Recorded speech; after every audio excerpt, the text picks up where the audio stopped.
Hello everyone, in this video I'm going to show you all my modern media shelf. Well, mostly modern, as you can see, not everything is super modern, but we'll get to that. But yeah, we're also just gonna go through pretty much each piece of individual media, so this is gonna be a long one.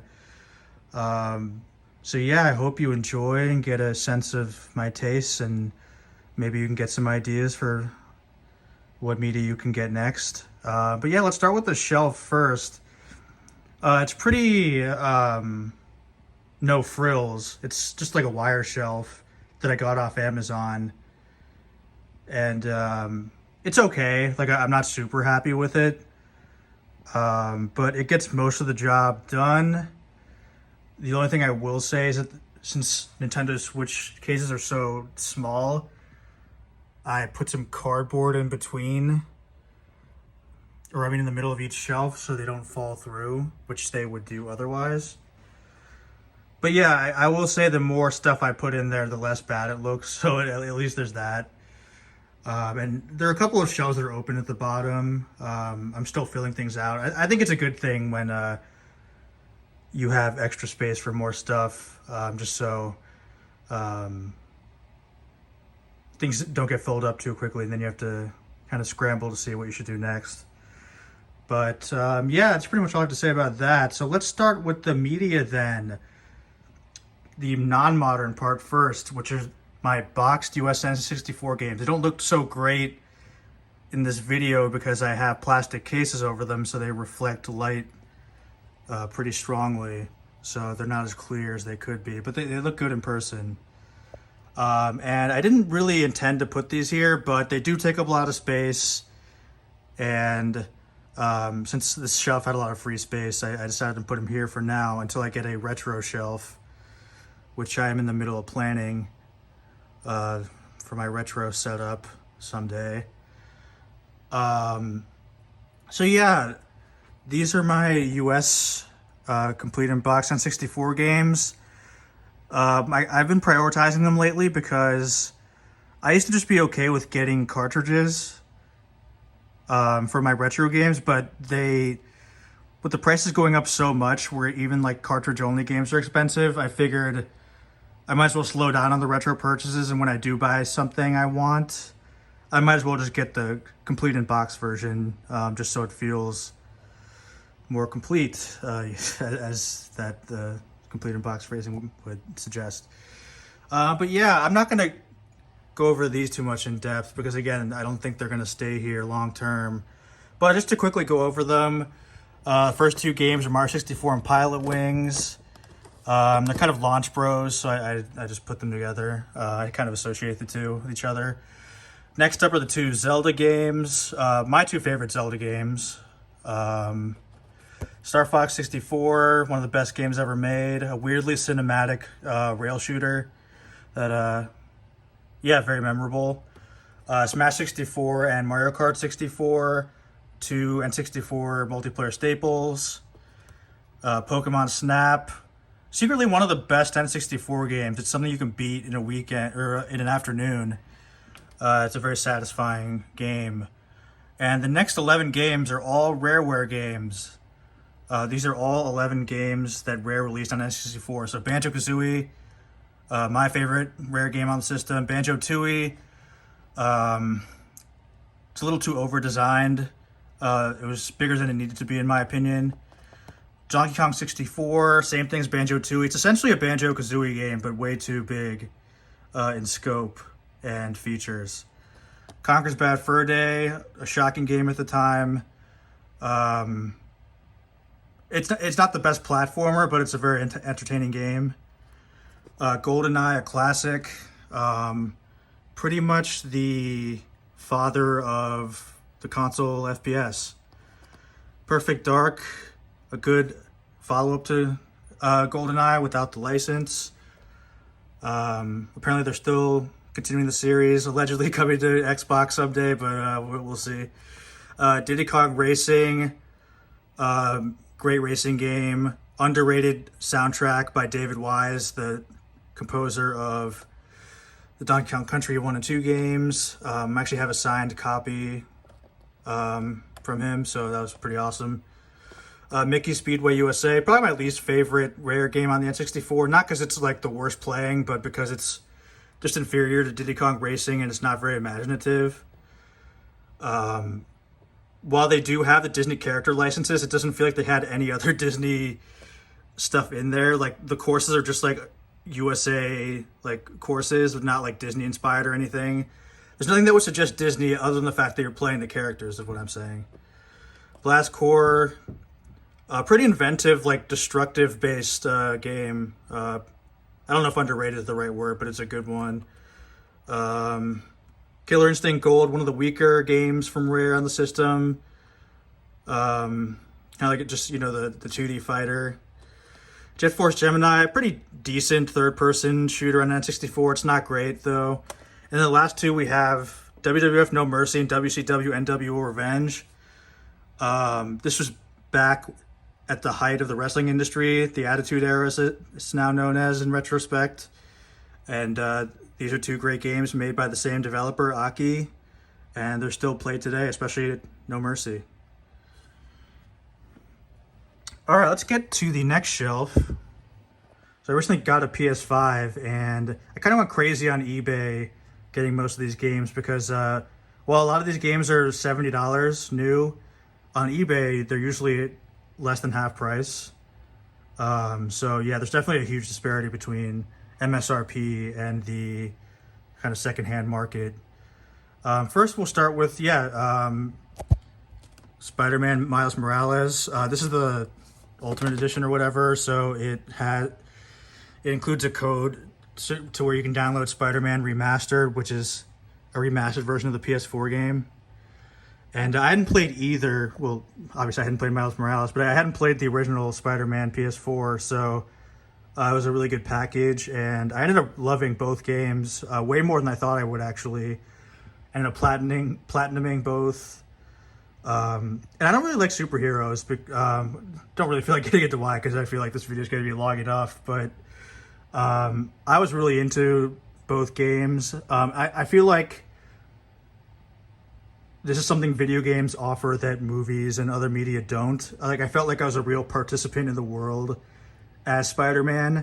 So some of the things I usually find boring in superhero movies are like the fighting scenes where like there are tons of fast cuts, like CG, you don't really know what's going on at any given moment. It can be kind of boring, but when you're the one who's playing and you're the one who's like in these fights, you're more engaged, and it's no longer boring. It's exciting. And I think the mechanics are really good. They actually kind of throw you in the middle of things. In Spider-Man Remastered, where like there's just a ton of different options you can do in combat, and like they throw you in there. It can feel a little frustrating at first, but once you get used to the way that the combat works, it's really fun. You can tackle scenarios in different ways, and really play to your.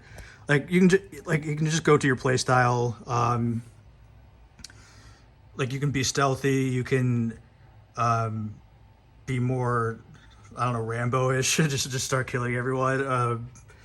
It's a really good playing game, and the web swinging feels really good, which is essential to any good Spider-Man game. I was really blown away by these two games. People said they were good, but I thought they meant they were good for superhero games, which I don't consider very good for the most part. So these just happen to be great games made by a great developer, Insomniac in this case. So I would highly recommend them. They are coming to PC, and Spider-Man 2 is coming out sometime next year. So yeah, I'm excited. Next we have Demon's Souls, the other major launch game on PS5. Demon's Souls is interesting because it came out, I think, 2009 or 8 or something, and I remember hearing about it on forums, like people had imported the Asian version or something, and no one thought it was going to come out in the US because I don't think Sony believed in the game or really understood what it was. And actually, Atlas ended up bringing it out here, and it became kind of a sleeper hit. And then the Dark Souls games came out, and then suddenly this series is really popular. Demon's Souls became like a flagship PS5 game that launched with the system. So it's funny how that works out. But unfortunately for me, I haven't really got into the series yet. partially because I'm intimidated by not necessarily the difficulty, because I feel like, how hard can a game be if it sells millions of copies and people are constantly beating this? But I think it takes work to get into. Like, it seems like something I would need to kind of look online at all times to get, all the info that the game itself doesn't dispense to you. I'm not saying that's a problem or the fault of the game, but I feel like it would take a lot of commitment for me to really get into these. But the series is something I plan on getting into someday, and I'll probably start with this as well, since it's pretty much the first one in the series. So yeah. And then next we have Returnal. This is made by Housemarque. They made like Super Stardust HD and the Resogun on PS4. So this is by far their most ambitious game. It's like a 3D sci-fi, like roguelike Metroid. And I said like a bunch of genres there at once, but that's pretty much what it is. It's pretty complicated, to be honest, and I'm surprised that it's even as popular as it is. But it has a really good sci-fi atmosphere. Like it has that like Metroid Prime, like isolated feeling, which I really like. Don't have too much else to add. I think it's good. Not for everyone though. All right, Final Fantasy VII Remake Intergrade. I pretty much just only booted this up. I haven't really played it yet, but I look forward to it. I can never really get into the PlayStation Final Fantasy VII. Especially when I tried it on PC, because I thought it was really ugly. Like, you had these really, not high res, but really sharp looking 3D characters in front of like this really blurry like background, pre-rendered, and it looked really bad. So I think if I were to try the original again, it would be on PS1. But yeah, I'm looking forward to playing it, and it seems really good, just based on what I've seen. Okay, Ratchet and Clank, a Rift Apart. What? Yeah, I get. They have so many weird subtitles. I get them mixed apart, mixed up. But yeah, so Ratchet's been going on since the PS2. I've never considered it like a great series. It seems just like one of those like obligatory series that just exists. That it's never been bad, but it's never like reached the heights of like a Mario or whatever. And I was really planning on even getting this, but because I was so impressed with Insomniac's efforts on the Spider-Man games, I figured I would get this as well, just to see if it is any better than like the older ones. And I haven't played it yet. Again, I'm a very new PS5 owner, so once I just saw this for cheap, and I got it just so I could play it later. But yeah, I guess I'm sort of looking forward to it. Like a Dragon, which I guess you could technically call Yakuza 7. I got this because it was on sale for $20. I was like, okay, well, might as well. But I haven't opened it yet. It'll probably be a while before I get to this. We'll get to the Yakuza series when we get to the PS4 games. But yeah, I'm a long ways away from getting to this version. But I am happy to have it.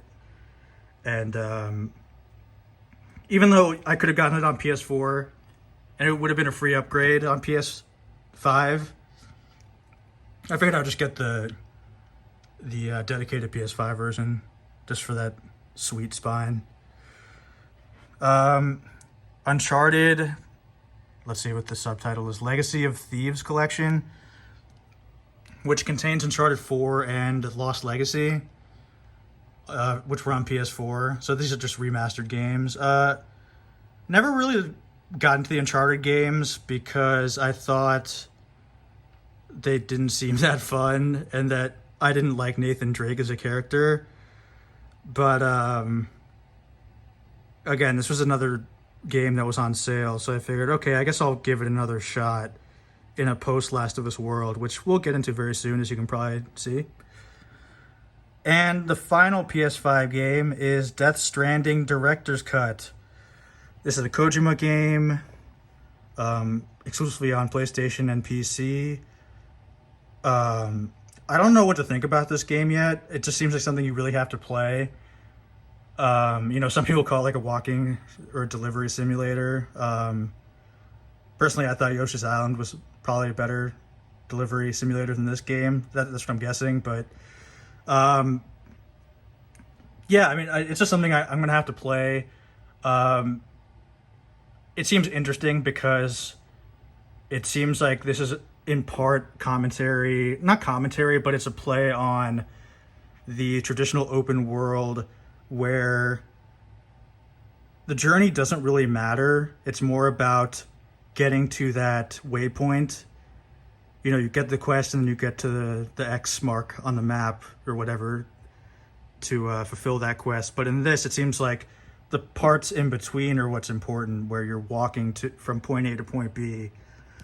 And so more emphasis is put on that, which I think is interesting. I don't know if that translates to like a good game, but I'm interested in trying it out. Okay, so now we're moving on to PS4, and we're going to start with what I consider to be Sony's flagship first-party series, The Last of Us. Starting with The Last of Us Remastered, which is the first sort of re-release of The Last of Us 1. Of course, there's going to be a full-on remake soon. So this game was kind of a phenomenon when it came out. It kind of caught me by surprise, for sure. Because it was just so critically acclaimed, like almost over the top. Like the only other time I kind of remember this kind of like praise was like Ocarina of Time in like 1998, when that game was already pretty much considered the best game of all time, like the day it came out. And it kind of felt that way with this as well. And I liked the game. I like some of the presentation. I like the kind of believable like dialogue and things like that. And for a video game at the time, the story was okay. No, I mean, better than okay. But my problems with it were that the story was a little cliched. It definitely had that like buddy narrative where like Wreck-It Ralph or whatever, where like, you have this like man and then this little girl who are like stuck together by fate or whatever to like accomplish a goal. And then at first there's some friction. The guy kind of sees the little girl as like a what do you call it? Like a burden, but then like the relationship gets tested, and then it turns out that like the man actually finds the girl as like a daughter figure or whatever. Like it was pretty predictable in that respect. Also, just like Walking Dead, Cormac McCarthy's The Road, like it borrowed a lot from like zombie fiction. So I was never taken by surprise in this game, which I think hurt it for me. And I thought the mechanics could have been a little bit better, though they're purposely not great because your characters aren't trained killers. So as a result, their aim sways a little bit, which I actually think is like a cool, realistic thing about it. We'll get it when I talk about The Last Guardian, which you could see is coming soon. I have a problem with The Last of Us's AI a little bit. Not a problem, but I think it could have been better. But yeah, we'll move on to The Last of Us Part 2, which is a game I liked considerably more than the first one, because I think it channeled what I thought about the first game. And it gives me like The Last Jedi vibes, where The Last Jedi kind of put The Force Awakens on its head and the Star Wars formula on its head. And I think The Last of Us Part 2 does that as well with the first one, where even though the first game kind of makes Joel and Ellie look bad at times, like bad people sometimes, for the most part, I think they're presented as good people and heroes. Whereas in two, it's like, well, what if the stuff you did in the first game like wasn't as noble as you thought, and that what you did negatively affected potentially millions of people? And what if Joel isn't the good guy you thought he was? Like, I thought that was interesting. And the gameplay is a lot better. The mechanics are better. The scenarios are, they're better thought out. So I just think it's a much better game. It's still exhausting to play for me. It's not a genre I'm good at anyway, but yeah, like I died a lot in both of these games, but I think it's a lot better. And I know it was divisive because kind of like The Last Jedi was.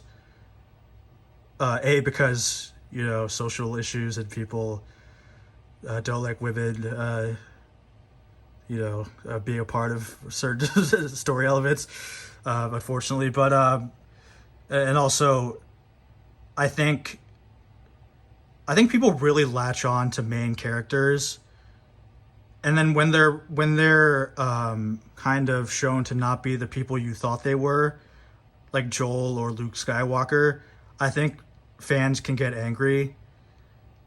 But I really thought I liked what they did with part 2.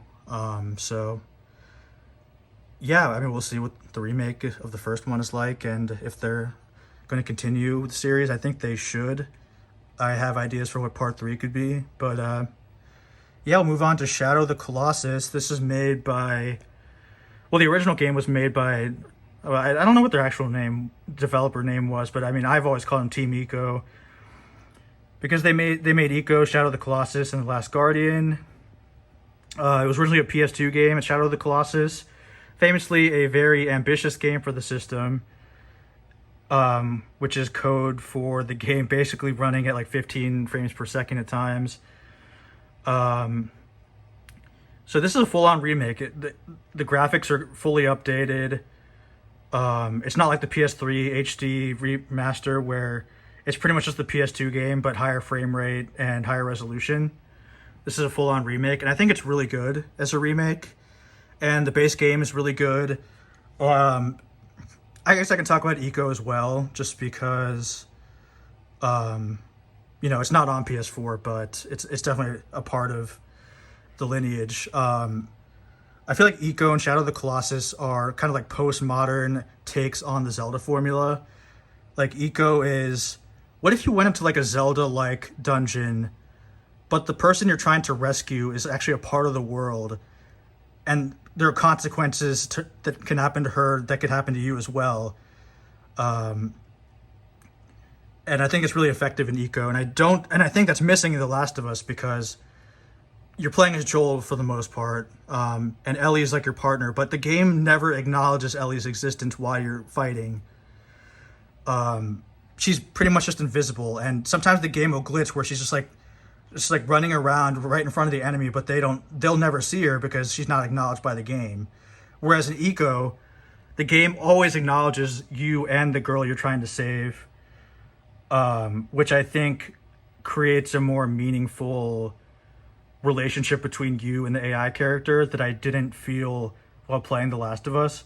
Like, everything, like, the relationship between Joel and Ellie was pretty much just only told through the cutscenes and stuff, not through the gameplay. Whereas Eco, I thought the game told a story in and of itself.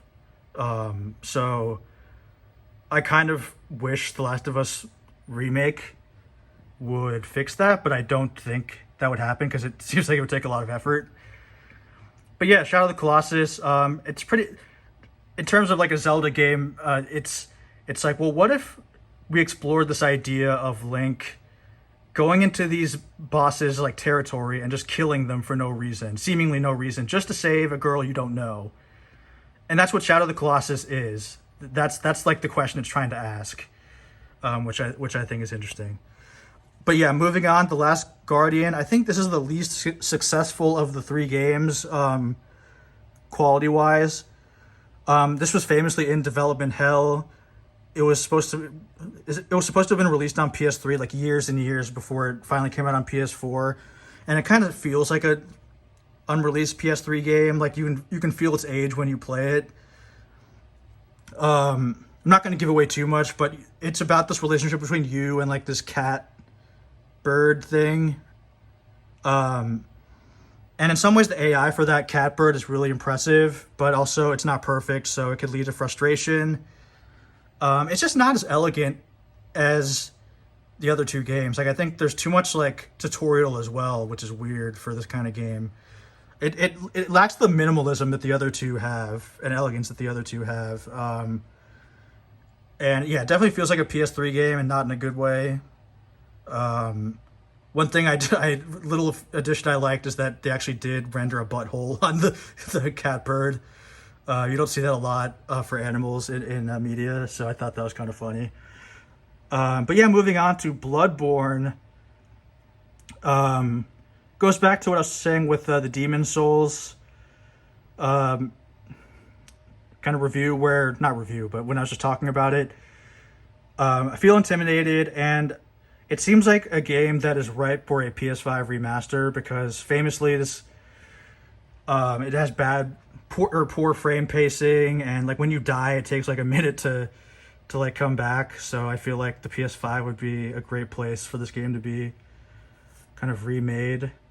But yeah, hopefully at some point I'll get to it. All right, next up we have Transformers Devastation, made by Platinum Games, the developers behind Bayonetta, which we'll get to in this video, and Nier Automata. Well, I mean, they developed the like combat section, I guess. Then they also Vanquish. So yeah, pretty high pedigree.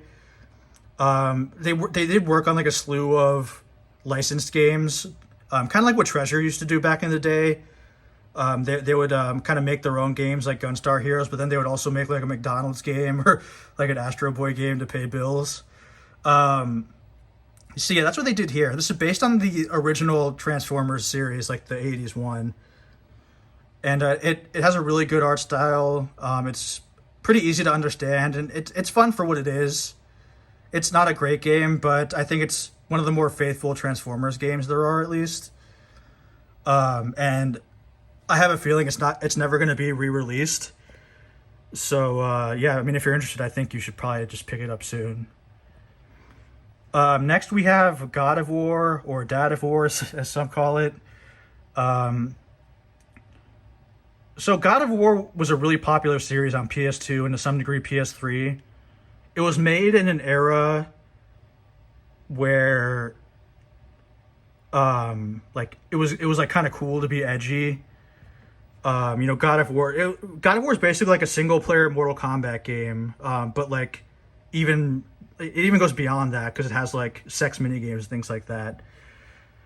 And I think Sony Santa Monica, the creators or the studio behind this game, realized in 2018 or wherever that that kind of God of War wouldn't fly today, and it's probably just not something they were interested in making another one of anyway.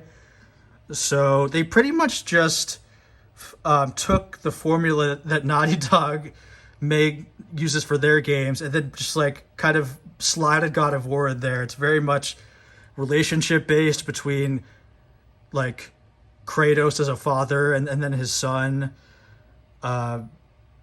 So Kratos isn't as angry as he used to be. He's more reflective. He kind of knows he was a piece of shit, but is trying to kind of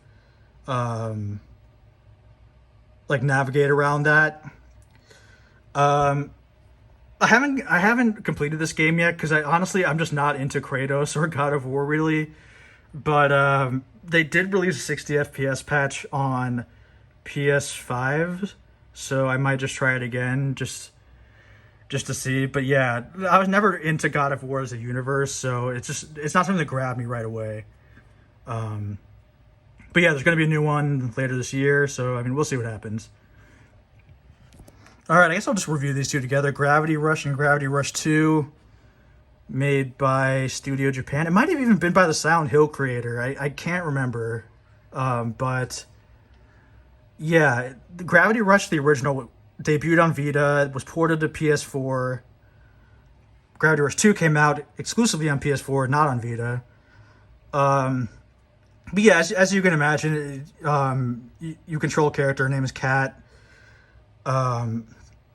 And use gravity to to kind of traverse it and solve puzzles and stuff like that. I don't think they're great games. I think it's one of those series where the world and the character are better than the game itself. And I think the fans kind of latch on to Cat more so than the Gravity Rush like game mechanics, you know? So I think they're worth trying out. I wouldn't say they're great games, but and I'm trying to think, do I have any more Studio Japan games? Or Japan Studio, sorry. I don't think I do in this set, but yeah, I thought that was always kind of a flaw with Japan Studio, other than Team Eco and maybe a couple of other games. I thought they always prioritize like style over substance, like Parappa the Rapper. Like it's like, oh yeah, we love that game. Remember like the art style. Remember like You Gotta Believe. Remember like the like mascot the Parappa is. But it's like if you go and play it, it's like not very fun at all. And like I just feel like they have a lot of like creative ideas, but they can never quite put together like great games for the most part. But yeah, I wanted to put that in there. But yeah, okay, so Nier, I used to call it Nier Automata, but I think in a recent trailer I heard like Nier Automata, so whatever. But this is one of the best games to have come out in the last like 5 to 10 years. It's super unique, amazing soundtrack. It's one of those games where, and I think Japan is better at making these kinds of media than others, where you don't need to really understand what's going on at all times, but you'll still feel something anyway. Like even if you don't know what's going on, you'll have some type of engagement with it to where you know what it's trying to convey. And I think a lot of like Japanese media from like the 90s and stuff, like they were really good at that. We'll get into some of that later, I think, when we get into some of the anime stuff I have. But yeah, it's a really great game. It's weird in that you have to kind of play through the game like 3 times at least. And the games are different every time, the playthroughs, though they do share some things. But when you tell someone they have to play through something 3 times, a lot of people I've talked to have tuned out after the first playthrough because it's just not what they're used to doing, that they have to play through the game again to get the real story. But it's true, you do have to play through it and get all the major endings to really get what the game is trying to convey. So I mean, if you were to play this game, I think you should play it to its fullest, because I think you're going to miss out on a lot otherwise. Okay, here we get to the Persona section of my collection, which is pretty not lengthy, but there are a lot of them anyway. So there's Persona 5, there's Persona 5 Royal. I'll kind of review them together. So I think the Persona series is one of the best series in gaming right now. And with each release, it's getting more and more popularity, and I think now that the series is truly becoming multi-platform and not just like a PlayStation series, I think the next Persona game is going to explode in popularity, because I think despite the fact that these games take place in Japan, I think they're appealing on like a very universal level. I just think in general people love the high school setting and like kind of the character interactions that can happen in that environment, because I think, what I've realized that like when we all grow up, when you're in high school, like the future is unwritten, and you're almost forced to hang out with people you would never choose to hang out with, and as a result, you make these friendships that you wouldn't make as an adult, because when you're an adult, you tend to be more choosy with who you want to spend your time with. So I think that's what makes the high school setting so appealing. You just have so many different people just coming together. But anyway, that weird aside. Yeah, but what I like about the Persona games, the modern ones anyway, is that there's this high school simulator or this like life simulator that you're taking part of, where you can kind of forge relationships with people around the world that you're in. You can see all of their character arcs unfold, and that is used as a statistic too, to where the more you get to know one of your friends and build a relationship with them, that gives you perks in battle, either between you and that character. Like maybe they'll protect you from a killing blow. Maybe they'll give you some other kind of perk. So I mean that I love the fact that the combat and the kind of story scenarios mix in that way. The dialogue is really punchy. In Persona 5 specifically, I think they went a little too overboard on some of the exposition. And you could say that about 4 as well. 4 was a long game too, but I think with 5, they would run into this pattern where you would be talking to your friends a lot, and then you would leave that room or whatever. Everyone would go home, and then you go home, and then they text you in their group text, and pretty much just go over exactly what they just told you. So I think they went a little overboard on the script that I think they could pare back in a future game.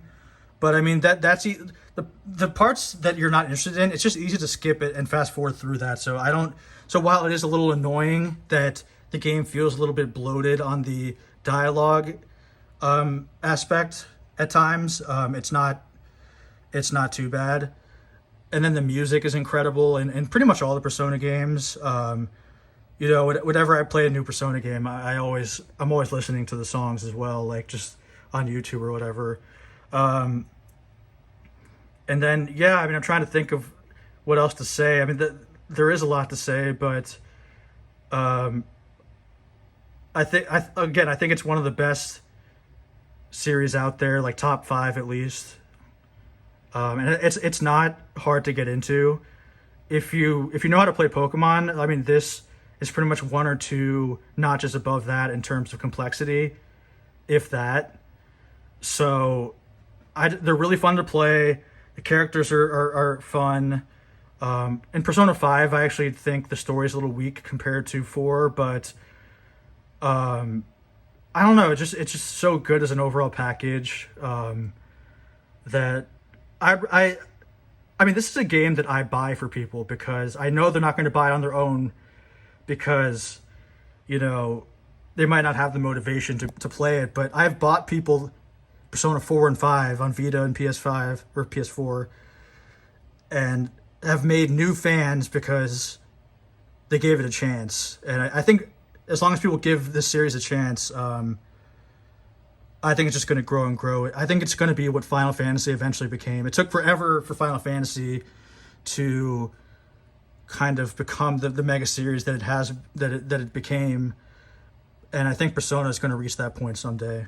But yeah, moving on, we have Persona, this like dancing collection that has Persona 3, 4, and 5 dancing games. I have Persona 4 Dancing All Night on Vita, which I really enjoyed. I thought the music on it was amazing. It also just has a story mode, which is really weird. They put a lot of effort into it. Unfortunately, 3 and 5, they didn't put in that kind of effort. There's no story mode. The music I thought was not as essential. I'd rather just listen to the tracks that are in Persona 3 and 5 rather than the new songs in this game. But yeah, the dancing mechanics are really basic. It's kind of like Hatsune Miku, if you ever played that, but even more basic than that. So I think anyone can get into these pretty easily. Some people might find this a bit shallow, but I enjoyed it. So yeah, moving on, we have Persona 5 Strikers, which is still unopened for me. I'm a little intimidated because I'm not a huge fan of Omega Force, who has made like the Dynasty Warriors games and stuff like that. But I know they did put in a lot of effort into this game from a story point of view. I think it might even be canon as well.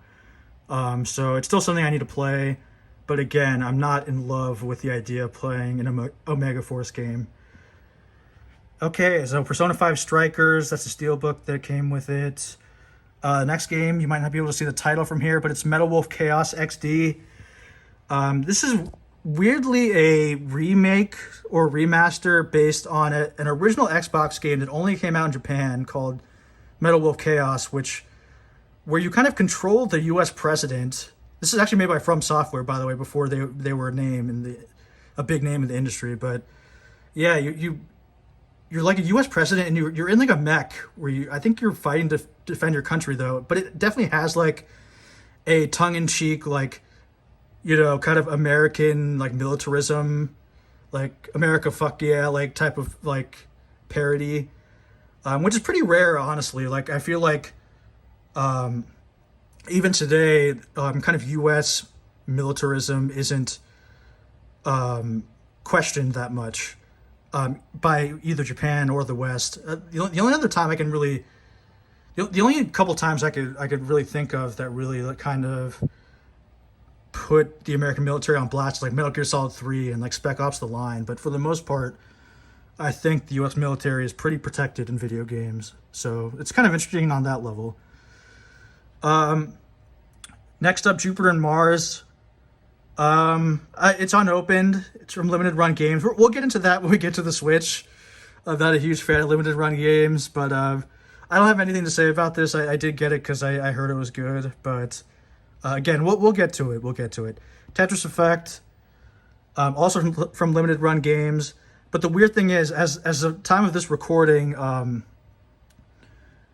there's a new Tetris Effect iteration for PS4 that Limited Run Games is selling. So I feel like I should sell this Tetris Effect and maybe get that, or maybe not get it. But yeah, it's weird. But to talk about the game itself, I love the developer of Tetris Effect. Enhanced Games, I think they're called now, but they used to be called Q Entertainment. They made like Rez on Dreamcast and Luminous on PSP. And Rez is one of my favorite games of all time. And the studio is basically known for kind of making their games around music, and your movement affects the music in the game. And there's no better example than Luminous, where like, you moving the piece would affect the sound. And Tetris Effect is kind of no different. And as much as I love Tetris, I mean, I have over 200 hours in Tetris 99 on the Switch. One of my favorite games on the Switch, if not my favorite. And I like Tetris Effect, but it feels a little shallow to me as someone who is more interested in Tetris from a mechanical point of view. Like, I think Tetris Effect has an awesome presentation with the music, the skins, the atmosphere. But as someone who just likes playing Tetris, like the game itself, I think the game is a little bit weaker. So I think Tetris 99 is a better game overall, but Tetris Effect is a cool game as well. Okay, next up is Ys 8. So this is a series I've always wanted to get into. It's been going on for at least 30 years. Wait, what was 30 years ago? Yeah, okay, so actually more than 30 years. Maybe like 35, actually. It's like an RPG series, and this is one I plan on selling because they announced a PS5 version, so I figured I might as well just play it on PS5 instead. But yeah, I don't have much else to add. Okay, next we have Near Replicant, and then it has a bunch of numbers afterwards. I kind of forget what they are. Well, I mean, I never really cared to memorize it, but I think this is a remake of one of the first Near games. I think there were two original Near games, right? There's like Replicant and like Gestalt. And so yeah, this is a remake. Not played it yet. Only got it fairly recently because it was on sale. I have to admit, I'm a little worried that I'm not going to like it as much as Automata. Just because it is a little bit more primitive, but I am going to give it a shot at some point. Okay, next up we have the Yakuza series. Here we have Yakuza 0, Kiwami, Remastered Collection, 6. Yeah, I don't have Kiwami 2 yet. But anyway, so yeah, this is kind of Sega's like big Japanese series, like internally. I wouldn't call it open world, but it's like I don't know, I guess like a Tokyo-sized world. But yeah, this series has been going on for a while because I remember I played Yakuza 1 and 2 on PS2, and I remember thinking these are better than people realize, but also people were trying to position it as like GTA Japan, and that's definitely not true in both the way it plays and the vibe of the games. But yeah, I haven't gotten around to playing the new Yakuza games. By new, I mean from 0 onwards. And I definitely plan to soon because I think I'm going to like them. But yeah, I don't have much to add. But yeah, I look forward to playing these in the future. Next up is Atelier Ryza. So this was a series I used to just like ignore when I was at a video game store. Like I would see like a billion Atelier games on PS2 and PS3, and I would just like automatically think like, yeah, I mean, there are a ton of these. They're probably not that good. I don't know who these are for really, but apparently this is a pretty good game, and the videos I've seen of it are pretty promising. So I look forward to giving it a shot at some point, but it is unopened for now. 13 Sentinels Aegis Rim. I think it's Aegis. So this is from Vanillaware, who specializes in kind of hand-drawn 2D games. So they made like Princess Crown on the Sega Saturn. Actually, I don't know if it was Vanillaware technically, but basically those same people. Then they made like Muramasa the Demon Blade on Wii, Odin Sphere, which we'll talk about next. Dragon's Crown's probably their most popular one. I always been impressed by their art for the most part, but they've never been able to put a game together, in my opinion. They've been kind of lacking in the game design department. Like Dragon's Crown, I was excited for because it's like, oh, I mean, how bad? There's no way they could mess up like a beat 'em up, right? But it just didn't feel satisfying to me. And I think this is actually a good. This is a good place for Vanillaware because it's mostly a visual novel, so they don't have to worry about like complex like game design. And when you do play the game, quote unquote, or I mean like beyond just the visual novel aspect, it's like an RTS, which it's pretty serviceable in the game. So I think this is a good fit for them. I haven't finished it yet, but the story is really weird. It's kind of like a kaiju, like time traveling game with a lot of different characters. So it's interesting. I might end up selling this because I did get this on Switch recently, and there's really no reason to have both. But it is a neat game. Okay, Odin Sphere. I think it's Life Razier, the subtitle, but it is basically I would say remake of Odin Sphere for PS2 because they changed the game a lot. Because again, I think even they realized that a lot of the games they've made in the past are not very good from a playability aspect. So they did more than just tweak like some stats here and there. They actually like remade quite a bit of the game. So I think that's a good step. That's a step in the right direction for this company. I think they are getting better in terms of game design. And I hope they end up remaking some more of their stuff too, like Muramasa. Okay, next up is Secret of Mana. I don't know why I have this game. It just looks really bad. Like literally, like graphically, it looks terrible. And it really makes the original Secret of Mana game look bad. So this is something I don't plan on keeping in the long term. But yeah, moving on. We have Resident Evil 2, 3, and 7. 2 I have played and I enjoyed a lot. It is just a very fun third-person action game. But the reason why I bought these 3 games recently is because they have been basically remastered for free on PS5 and Xbox Series. So I figured why not get them? And at some point I will visit 3 and 7, so yeah, don't have too much to add beyond that. Madden 25, no, this is not a future release that's going to come out. It is called Madden 25 because it it marked the 25th anniversary of Madden. I think the year it came out was like 2014 or so, or maybe 2013. I don't remember. But anyway, not really much to say about it. I think Madden games have been pretty awful since at least the Xbox 360 days.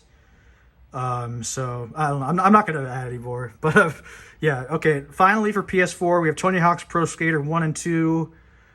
They are remakes of the first two games, as the title indicates, and they are very well made.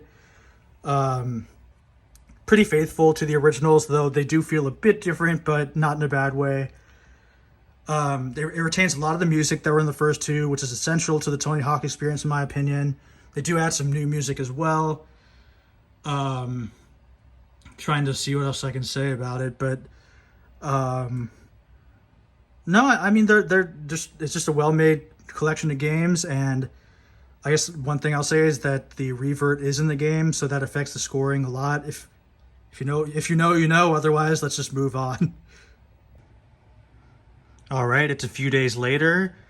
I was starting to lose my voice because I was talking so much for a pretty long time, so I wanted to kind of give myself a break. And yeah, now we will start with my movies, but before we do that, let's highlight one change that I've made. I ended up selling that Ys 8 after all, and also getting Judgment on PS5. Because actually, yeah, right around when I was recording this, it was like Prime Day or something, so it was like $20, so I ended up getting that.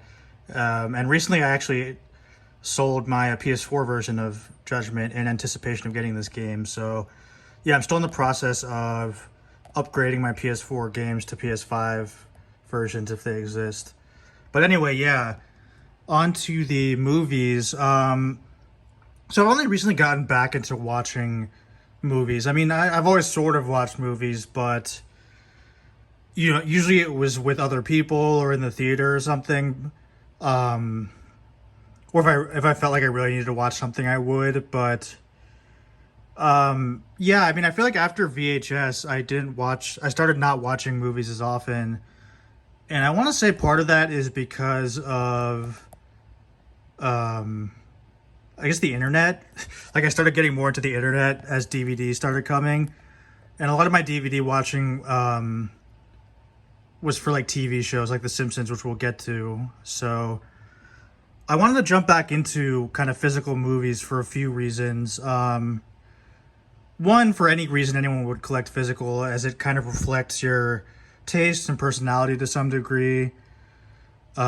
Two, because whenever I try to, like, at least like 60% of the time when I want to watch something on streaming, it's not available on any of like the 5 streaming services I have. So I figured, why not just own the movie? And 3, the video quality is just really nice on UHD Blu-ray. Well, I guess we can get into that now. Why it's a very like niche product at the like UHD Blu-rays. You know, obviously DVD was like huge, and even today DVDs sell pretty well relative to Blu-ray and UHD, but the problem with UHD is that the average person has moved on to streaming, and they find that good enough. So as a result, they don't sell as well. And as a result of that, like, the amount of good UHD players that are available are also limited. Like in the DVD era, like, there'd be like a race between manufacturers to make like good DVD players and cheap DVD players, but that doesn't exist anymore with UHD, where, you know, there are some good ones out there, but they stay at the really high price because they're not receiving competition. So there's no race to the bottom. And I spent $400 on my UHD player, and that was on sale because it's usually $500. It's a Panasonic something. I might list the model in the the video description. But yeah, it was $400 for that. Then you want the right TV as well, because not all 4K TVs are made the same. You HDR is a really popular thing. The screen quality, all these things factor into how good UHD would look, and if you're taking advantage of the format. And a lot of the cheaper TVs that you'll find on like Black Friday or at Walmart or whatever, they're 4K, but they don't support a lot of the like the HDR formats that these UHDs take advantage of. And basically what UHD will do for you is just better contrast. It just makes the visibility of each individual thing on screen better because of the improved contrast. And then also there's just more of an effort to make the colors more accurate to what they originally were. So it's just a better experience overall. And some people are thinking, well, I have a PS5 or one of the Xbox systems, but those only have HDR on streaming platforms. They do not offer HDR on physical movies. So whereas in the past I would use like a PS2 for DVDs and a PS3 for Blu-ray, that's just not ideal anymore to use like a console for your movie player. So yeah, I actually got a dedicated UHD player, and so yeah, that adds up in price. And honestly, like, because UHD isn't as popular, you're not going to get the diversity of movies that you would get on Blu-ray and especially DVD. DVD was cheap enough and popular enough to where like almost anything would get released that companies had the rights to. But here, like, it's more of a boutique thing where like mostly just the big movies get released, or like extremely classic movies, like Spielberg movies or things like that. So the offerings are much more limited for now. But yeah, I just wanted to explain, because some people probably do wonder, like, why would you in 2022? Why would you get these? But yeah, just an enjoyable experience. Since I got my new setup about 7 or 8 months ago, it's just nice to sit on the couch and just watch a movie you like on a really nice screen. And it just doesn't feel as nice when you're watching streaming. Though streaming is good enough for most movies, I feel. But anyway, so I don't feel as confident reviewing movies as I do about games, just because I've always been around video games, but movies, I don't know all the lingo and stuff like that. So just bear with me. I'm just giving my own personal opinions on each movie. So yeah, let's start with Citizen Kane. I realized in the previous half of the video, or the beginning, that I wasn't actually showing the covers, so I'll try to do that. But yeah, here's Citizen Kane. It's a release from the Criterion Collection, which is a company that likes to release classic or important movies in the best quality possible. So they're just like a really premium publisher or whatever. And yeah, I was happy to see that they got the rights to Citizen Kane back, and this is in 4K, though that it might not really take advantage of 4K in the way you would like. But it is 4:3, and the quality is okay. It's not like pristine, like a newer movie, but yeah, talking about the movie itself, there's a lot of like mixed feelings on this movie, because a lot of the like film like websites and institutes will like name it the best movie of all time, or one of the 3 best, and as a result I think there's some backlash to the movie because it doesn't live up to that reputation to some people, and some people just don't like older movies anyway, so they'll just shit on it. But as someone who gets bored pretty easily with certain movies, I think Citizen Kane is actually really good. And not because I'm trying to be pretentious or something, but I think if you actually give it a chance, it's not as pretentious as you would think. Like, all it is pretty much is a movie about a, like, what's his name? like a William Randolph Hearst like newspaper tycoon who like gives up all of his morals to kind of participate in yellow journalism, and then he loses like everyone he cares about as a result of his hubris. And if you're like a Simpsons fan, you'll have seen like a lot of homages to this movie like already. Obviously, the episode with Bobo and Mr. Burns, like that whole episode is basically just a Citizen Kane parody. It's actually called Rosebud, which is important to this movie. So yeah, there were a bunch of Citizen Kane references in The Simpsons. What I like about this Criterion release is it has a bunch of commentaries on it.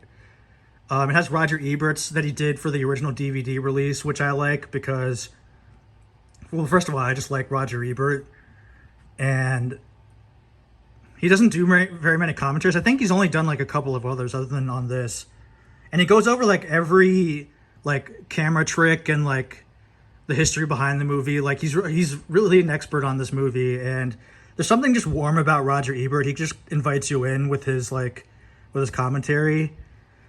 One thing I liked that he said was that like this is pretty much the Star Wars of its day, not in terms of like being a fantasy movie, but there's so much like trickery going on with like the set and the camera that what you're seeing is not how they filmed it. Like there's just a lot of tricks in place, like a Star Wars movie, which is an interesting observation. But yeah, it's definitely worth watching. I think people who are they're kind of like prone to not like it because of its reputation and it being old. They should give it a shot, just in my opinion. So yeah, next we have Mulholland Drive, another Criterion release. This is directed by David Lynch, who co-created like Twin Peaks and did a bunch of other stuff.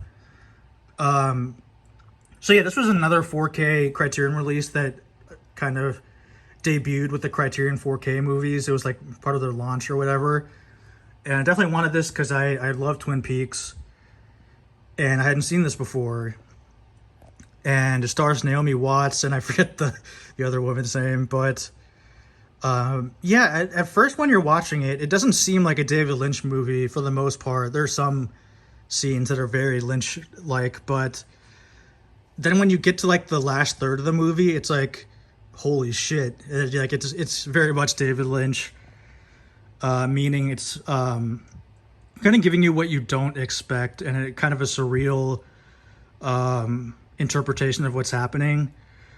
But yeah, it actually took me 2 views to really understand what happened at the end. But once you realize it, it's a really cool ending. And it's supposed to be a TV show, but I don't think the networks were interested in greenlighting it as a show. So basically what Lynch did was like repurpose everything he shot and made like a new ending, and that's kind of the surreal ending you get here. Not much else to add, but I think it's a really good movie. All right, next we have The Piano. I was actually starting to watch it, but then I got distracted by something, and then I haven't gone back to it. But it takes place in New Zealand. I think it involves a woman who is deaf but plays the piano. So, and then there's this guy who tries to take advantage of her or something. Also, it involves like indigenous people. I'm just naming a bunch of different things that I remember about it. But yeah, I plan to go back to it. But yeah, I got sidetracked a bit. Also a 4K Criterion release. Okay, and this is not a Criterion release, but it is equally as beloved as any of the ones I've shown. It's the Godfather trilogy. This I also haven't completed yet. So yeah, obviously everyone kind of knows what Godfather is. It's been parodied like everywhere. Simpsons definitely have. Godfather's probably like their #1 most parodied thing. So I haven't seen all 3 of them yet. I've seen the first one, and I liked it, but I didn't love it. I'll be honest. I wasn't completely moved by it. And 2, I still have to see. And so yeah, it's weird with the third one. They do include the third movie on the disc, but it's like, to the side. It's like in the section of this DVD box set where like the special features are. The actual third movie that they want you to see is like a pretty recent cut made by the original director that he thinks is better than 3. So they're trying to kind of change the trilogy a little bit and kind of retcon 3 with this new version of 3. So it's kind of interesting, but again, I still need to watch them to really give like a really thorough opinion on them. But it looks great on this UHD format. All right, next. Oh, this was put in the wrong way, but it is Psycho, Alfred Hitchcock's classic horror thriller. So at one point, this was one of my favorite movies, actually. But then I feel like the more you watch it, the more some things bother you. Like, if you've watched it before, you'll know what I mean, but the kind of connective tissue between, I forget her name, but like the first woman, going missing and then them finding the Bates Motel, like I think that was way too coincidental. There should have been more there to like bring them to the Bates Motel. And 2, there's like, I mean, this is a pretty common complaint these days, but at the end of the movie, there's like this soliloquy from one of the, I think it's like a psychologist or something, where he explains what schizophrenia is. And I think that was because the audience was not as familiar with that concept 50, 60 years ago, but everyone knows what that is today. So it just takes up a lot of time, and it also just takes away the mystery of it. And kind of, I mean, in a certain way, it also just stigmatizes like mental health deviations. So it's just not a great, I think they should have just kept it a little more mysterious why Norman is the way he is.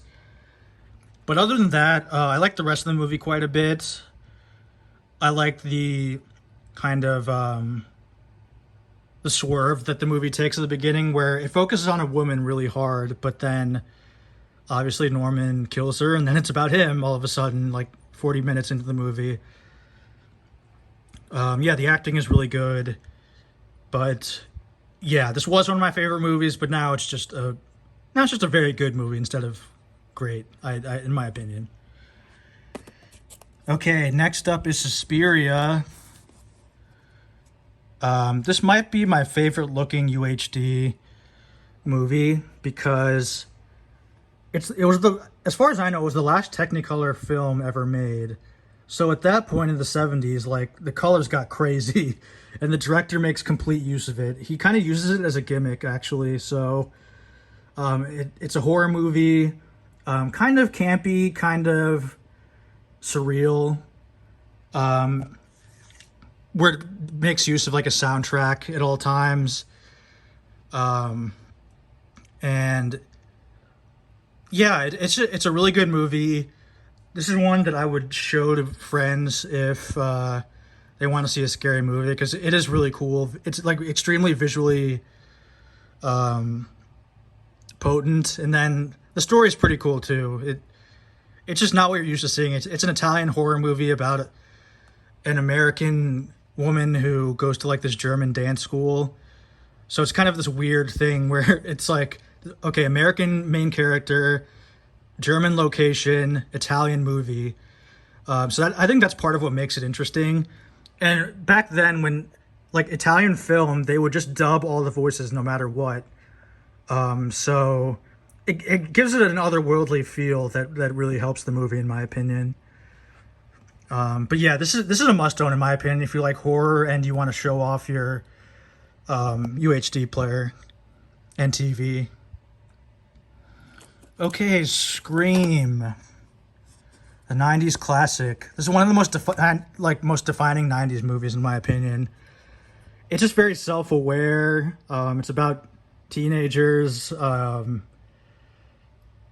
about the murderer with that iconic Scream mask. Yeah, it's just very self-aware about horror movies, it's really a tribute to horror movies. There's even a character who's like a horror movie expert, and he like can kind of telegraph things that are about to happen. So very self-aware.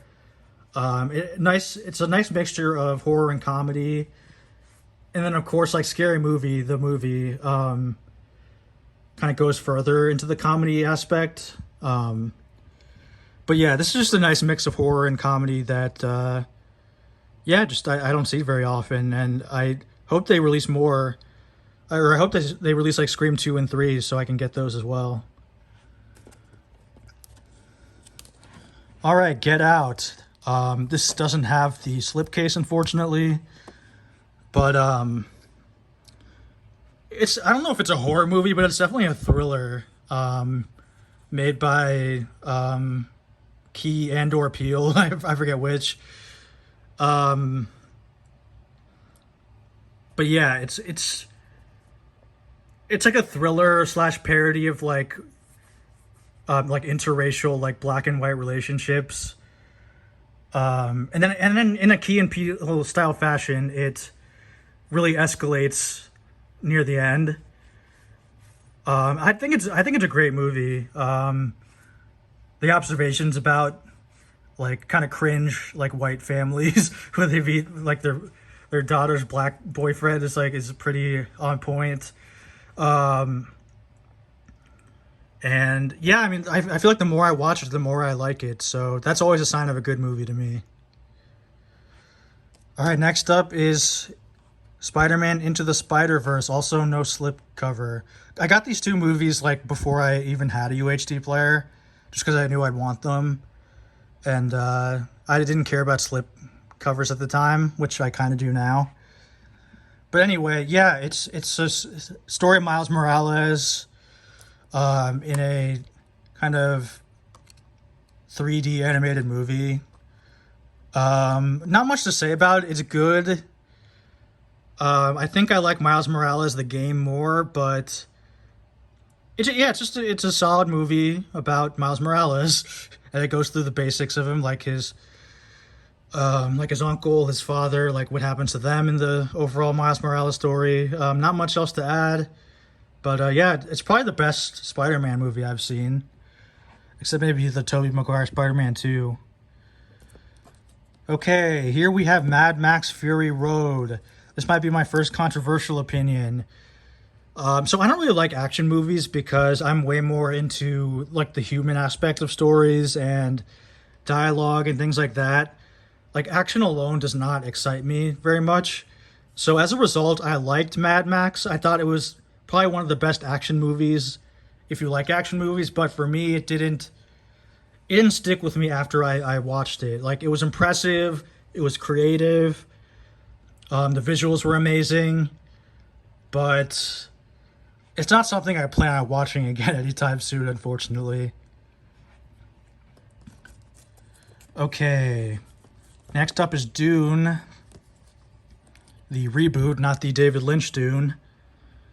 This is one that I still haven't watched completely, but I did like what I saw. But I had to do something afterwards. It's hard for me to go back to movies like midway through, like if I have to come back to it. But it was good. It stars that guy that everyone likes these days. I forget his name, but yeah, I mean, this is kind of next in line with like, you know, those fantasy books like Lord of the Rings and stuff like that, but a little bit more. It feels more modern, obviously. What I always find weird about like stories like these are that they always involve like colonialism and like depictions of like going to other territories to like take their resources. I get that they're not trying to glorify it, but I just think it's a little weird. And I'd rather have stories that didn't involve like just white people going to other territories and try to take them over. But yeah, it was good from what I saw, and I do plan on getting back to it. Also a very visually impressive movie. Okay, and then my final UHD is The Wizard of Oz, a classic. I don't know how much they still show this on like mainstream like TV or streaming or whatever. But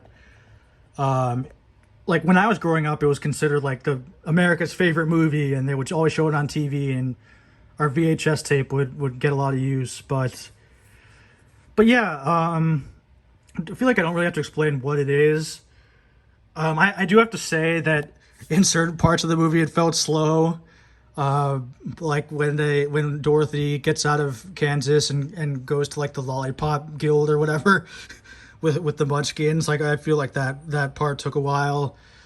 It looks great because of the Technicolor. Really pops out on UHD, and the acting of the lion is incredible. I don't think I appreciated it enough as a kid, but it's way too over the top. It's hilarious. I heard Judy Garland, the Dorothy actress, like laughed at his performance because it was too funny, and then she got like slapped or something. So that sucks. But I'm surprised they didn't laugh out loud more accidentally. But yeah, classic. Not necessarily like my favorite movie, but yeah, I just like it because I used to see it a lot, and it's a staple. It's a mad. How many are there? Mad World. Okay, 4 Mads. Haven't seen it yet. I think I did see this on VHS. We rented it at Blockbuster like a long time ago, and it was like 2 VHS tapes because it was really long. But yeah, basically it features every comedian that was famous at the time. If you've seen the Simpsons episode with the cat burglar, Homer the Vigilante, the last act is based on that, where everyone kind of goes after the treasure at the end. But yeah, I can't say much more, but it is a Criterion release, and I do look forward to watching it. And actually, we do have a couple more 4Ks. I guess I accidentally put these in the wrong order. But yeah, Willy Wonka and the Chocolate Factory on UHD. This might be one of the best kids movies of all time because it's not completely for kids. It's not dumbed down. It really highlights like the joy of like a kid getting something or winning something. With Charlie getting the golden ticket, it really captures that spirit of like glory and things like that. It definitely reminds me of, when I was a kid, I really wanted a Charizard Pokemon card, and I would just like daydream about having one. And when I was walking home from the school bus or whatever, like I would imagine like a bird like dropping a Charizard card that I could find like while I on my path home. But yeah, it just really captures that kid like imagination and again just wanting something so badly. And it's funny, especially when they get into the chocolate factory. Actually, before then too, there's a lot of humor around people trying to get the golden tickets. It looks great on UHD because it is a colorful movie. Way better than the horrible Johnny Depp one. Apparently they're making a new one with the guy from Dune that I said everyone loves as Charlie. So we'll see how that goes. But yeah, just a great movie. I think everyone should pretty much have this. Not much wrong I can say about it. Okay, Some Like It Hot. This is an old Marilyn Monroe black and white movie. It's both good and kind of aged, I would say. Because basically it's about 2 men who they play in a band and then they witness the mafia committing some kind of crime. I forget which. I think they just murdered someone. So then they're on the run. Then they somehow meet up with like this woman's band and they start dressing up as women and going on the tour bus with them. And Marilyn Monroe is like the lead singer, so that's how she gets involved. But yeah, it's like it's funny because the 2 men are really into the 2 actors are really into this role or into these roles, and they really give it their all to like be humorous and realistic women. But I mean, as you can probably tell, just like gender politics in the 1960s movie is bound to have jokes that are not so great these days. But overall, I would say it's more good than cringe. So yeah, good overall. Okay, next up, we have a couple that I haven't seen yet. So which one is this? Oh, right, this is The Graduate. Another majorly parodied movie on The Simpsons. The episode where it's called Lady Bouvier's Lover, but it's when Grandpa and Marge's mom start dating, but then Mr. Burns kind of gets in there and becomes Marge's mom's boyfriend. Yeah, so that episode is like all about like this movie in a way, and also in Lisa Substitute, since that starred Dustin Hoffman, who's in this movie. They do like a parody of a scene where he's like, "You're trying to seduce me," to Mrs. Krabappel. So if you don't know what The Simpsons, if you don't watch The Simpsons, you probably have no idea what I'm talking about. But anyway, I have watched this before. Actually in school, like high school. But yeah, it's about some guy who's graduating, I think high school or maybe college, who doesn't know what to do in life, and he meets this woman, Anne Bancroft. Yeah, I mean, that's all I can remember for now. But yeah, it's something I definitely want to watch at some point. So yeah. Next up, we have Parasite. This is pretty famous just because it famously won a lot of awards, where foreign movies don't win awards usually. Korean movie. I haven't watched it yet, but I look forward to it. Also a Criterion release. Yeah, let's quickly move along because this video is starting to get long as well, just for this one section. Doctor Strangelove, or what's the title? Or How I Learned to Stop Worrying and Love the Bomb, I think is the subtitle, which spawned a lot of like really stupid forum threads that like use that same template. But anyway, I also watched this in high school in that same class, actually. But yeah, I don't have much to say just because I haven't watched it in so long. All right, next up we have The Princess Bride. This is also a Criterion release, which might surprise some. This is a classic. I think a lot of people have seen it at this point. Has Andre the Giant in it. That's the inconceivable guy. Not much to say other than it's still really good. And you should watch it. All right, next we have 12 Angry Men. The cover features the 12 men. And some people might be intimidated by this movie because it is black and white.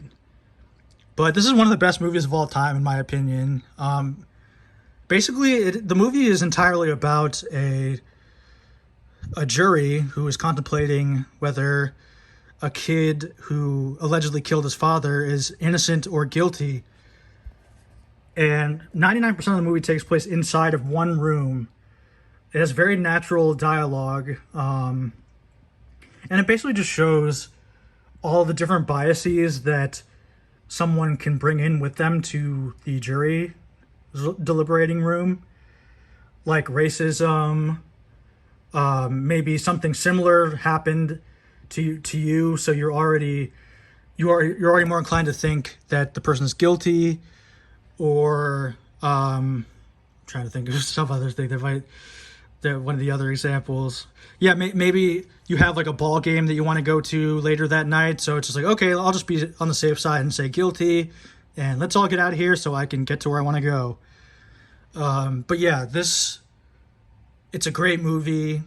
It shows how all it takes is one man to be skeptical and stand his ground and slowly win over the rest of the jury. Yeah, I couldn't recommend it enough. Also a Criterion release.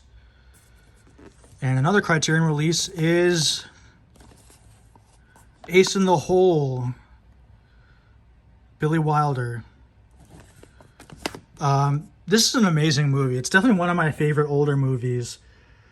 And if you've seen The Simpsons, once again, almost all of these old movies have ties to The Simpsons. I think that's partially why I got a lot of these subconsciously. But yeah, so Ace in the Hole, if you've seen the episode of The Simpsons, season 3, I forget what the Radio Bart it's called, where Bart plays a prank and gets stuck down a well, and the town kind of makes a circus out of it.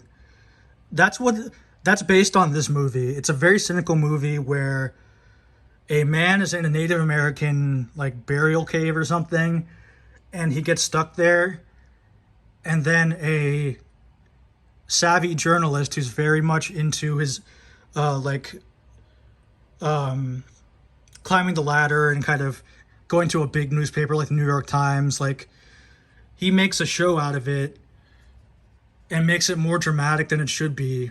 When he could be saved, he chooses to take a slower and riskier way to save him that would take a week. And in that week or so, there's like a carnival that comes to town near the cave where people are like spectating and paying to kind of celebrate and hang out. So it's very cynical about the media and kind of the American population of treating tragedies as like a some type of like amusement type thing. But yeah, it's a great movie. If you're not afraid of cynical movies, like this is definitely one of my favorites, if not my favorite. Okay, the final Criterion release, I believe, is the Apu trilogy. And yes, to bring it back to The Simpsons, the character Apu was based on this trilogy. It's directed by Ray, I forget his first name. Yeah, I mean, I got it because it is a really well-respected movie, so I decided to get it. I think it's pretty good overall, but I think it falls into the same trap a lot of Indian movies that are famous in the West fall into, where a lot of it is about highlighting poverty and making Indians look like kind of like a savage society in a way, which isn't completely unfair to do because, or not the savage part, but the poor part it's fair because mass poverty is like the main reason India isn't in a better position, but I feel like that shouldn't be the number one thing that international audiences pick up about your country. So, and I think this falls victim to that in a way, even if he didn't mean to come off that way. But yeah, overall, it's well made. It's a trilogy about one man's life. He starts off as basically a baby in the first one. In the second one, he's like a teenager who's like going to school. In the third one is him being an adult and kind of reconciling with some of the mistakes he had made. So in that aspect, it's cool because just that focus on one character's journey. But yeah, it's worth seeing once, but it is kind of like poverty porn, so I don't know if I'm interested in really watching it multiple times. Sorry, my all my movies like fell, so that's why they're at this angle right now. Hope no one minds. All right, next up we have Mean Girls. Kind of different tone to a lot of the movies I've showed already, but I really like this movie. I was a big Lindsay Lohan fan like before this movie came out, so I was already kind of predetermined to like this movie. But yeah, it's basically just like it's like kind of observational and satiric, like high school comedy. There's a movie that came before this in the late 80s called Heathers, which is actually kind of similar, but that was more intense in my opinion. If you've seen it, you know what I mean. But yeah, this is kind of like a lighter version of that. It's spawned a lot of memes today, and it's just a really good movie overall. There's really not much more I can say about it. All right, next up goes to my anime section, which is the last of my movies. This one's Spirited Away. This was really well received when it came out. This is when this feels like kind of the breakout anime movie in the US at least, where it was award winning and it became kind of a must watch if you're really into movies. It's not one of my favorite Ghibli movies, to be honest, but It is one of the best looking animated movies you'll ever see from Japan, just because it had a huge budget that I don't think will ever be allocated to a movie again, to be honest. But yeah, it is good. I don't know if it lives up to like the incredible reputation it has, but it definitely is good. All right, Kiki's Delivery Service is next, another Ghibli movie. This is definitely one of my favorite movies, like ever. It's just a really pleasant movie about this little witch traveling with her cat to find herself, metaphorically and like realistically. She loses her powers in the middle, which is supposed to be like a metaphor for like your confidence, I guess. And it's something you can relate to if you've ever like tried to do something creatively or something where like you just feel like whatever you had before that allowed you to do the things you did are just gone, and you have to like kind of find yourself in a way. And yeah, it's just a really enjoyable movie overall. Either my favorite or second favorite Ghibli movie for sure. All right, next up is Princess Mononoke. It's not like other Ghibli movies because it's more violent, and Disney actually tried to censor it when they tried to bring the movie over to the US. And I think Miyazaki like sent the director, he like sent them like a sword with a caption that said like no cuts or something. So that was cool, if true. But yeah, I mean, it's about like nature and like humans' role in nature. There's these different factions, and I've never actually gotten into this movie that much. I'm not gonna lie. I don't know why, but maybe I have to see it again. But it did not stick with me in the way it probably should have. But yeah, I'll try watching it again and seeing if I like it more the next time. Okay, next up we have My Neighbor. Oh, upside down. Hopefully things don't fall here. Okay, yeah, My Neighbor Totoro. One of their most iconic movies. And one I'd actually seen back in the 90s when they originally dubbed it. We'll get to that later, but it's definitely one of my favorite movies of all time because it gets a lot of observational things about kids correctly in a way you don't see in other movies. And I kind of see myself as Mei compared to my sister, who I used to consider like the Sasuke or whatever. So yeah, that dynamic really spoke to me. It's just a very like pleasant movie, like Kiki's Delivery Service. There are no villains necessarily.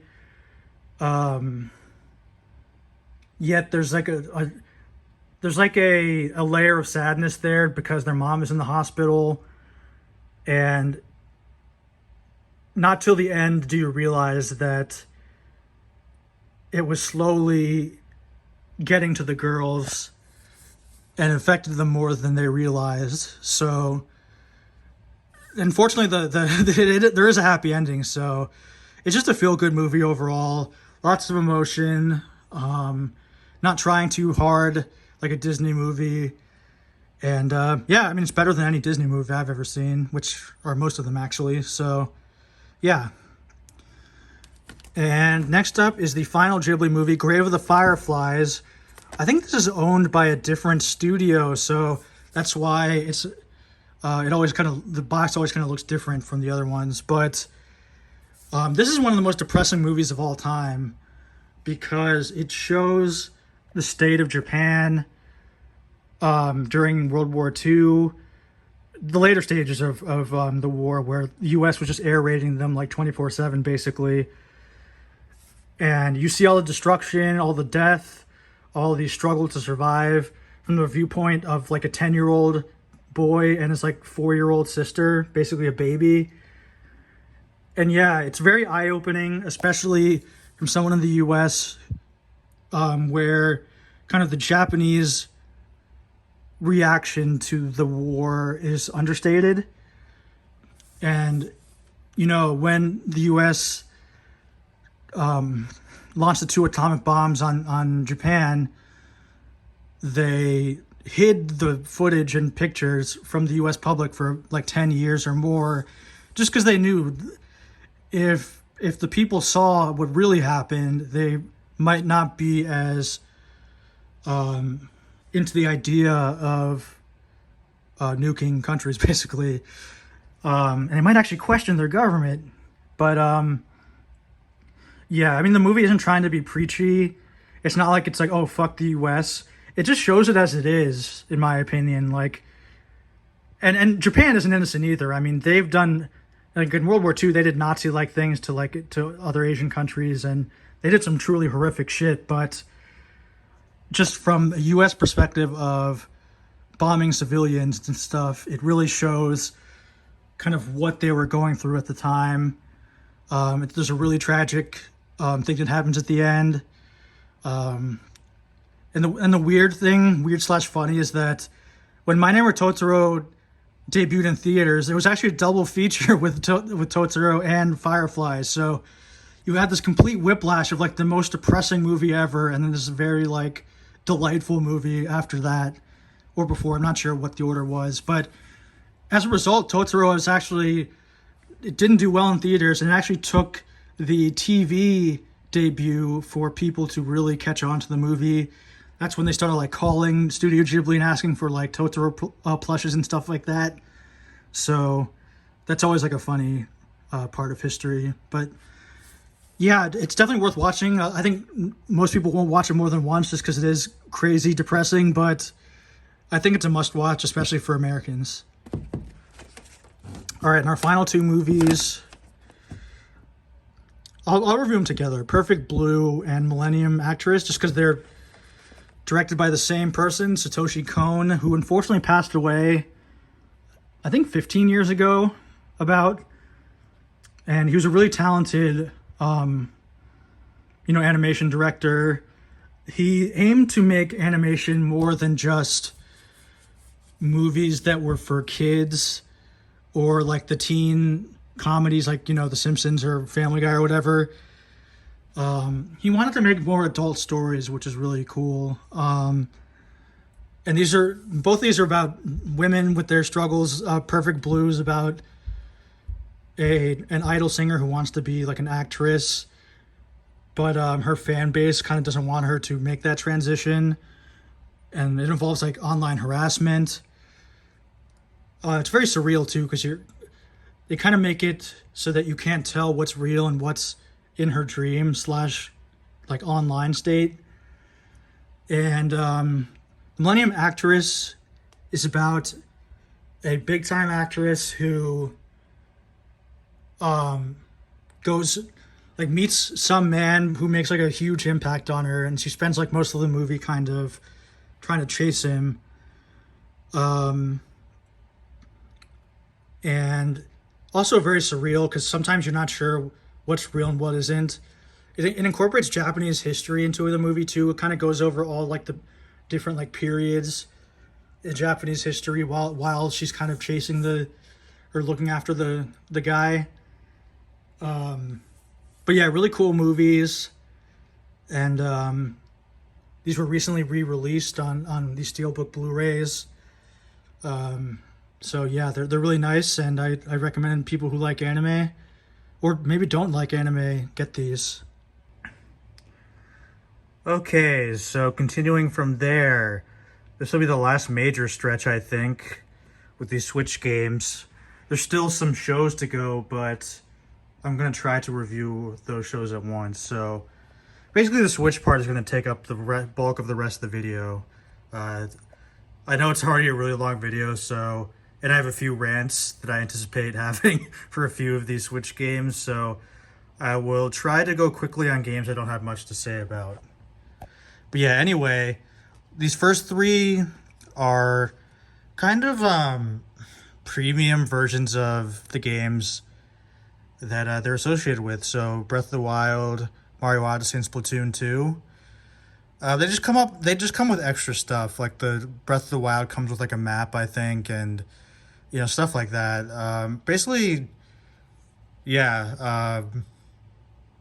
I don't have much more to say, but yeah, they do include the game, and yeah, I guess they're just like special editions that came after the fact.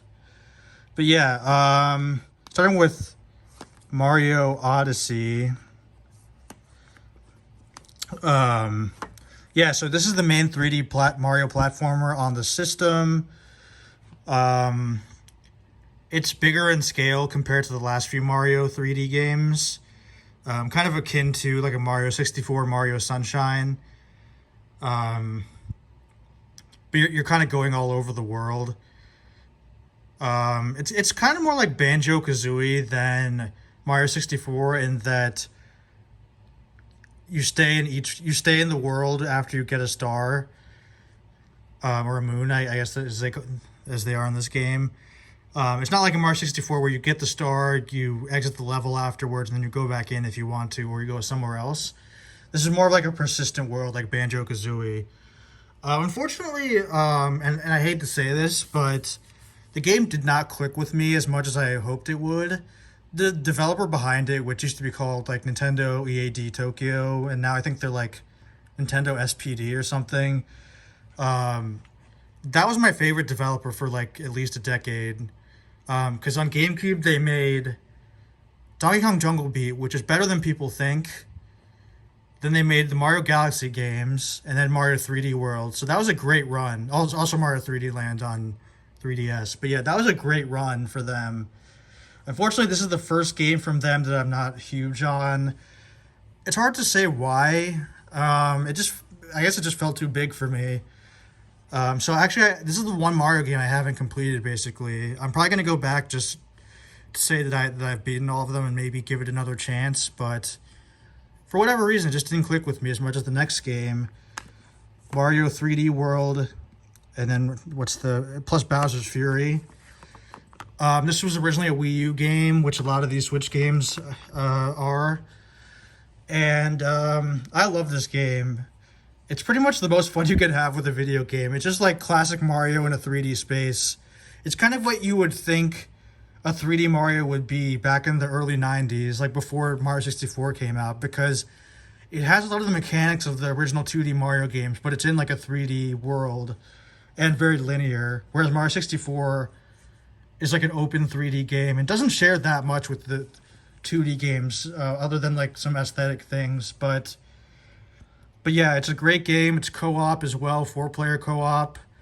It has a Mario USA style system where each character has different attributes. So like Mario's the all-around character, Luigi jumps the highest, Peach can float, Toad's the fastest, and the spoiler secret character, Rosalina, she kind of basically has a punch button. So yeah, it's a great game, and I still haven't played Bowser's Fury, which is like the additional game mode in this, but I heard it's good. I need to get to that at some point, but yeah, great game overall. So, New Super Mario Brothers U Deluxe. This was a launch Wii U game initially. I think at that point people were getting tired of the New Super Mario Brothers formula because they kind of look and sound similar. But I will say the graphics are pretty impressive on it. The backgrounds are a lot better than other New Super Mario Brothers games, and the game design is really good. The levels, it's the best New Super Mario Brothers game in my opinion, for what that's worth. And I still play it today when family is over, like my cousins. So it's still a staple for multiplayer, and it's a good single player too. It's not the most interesting game in the world, again, because the aesthetic is a bit samey.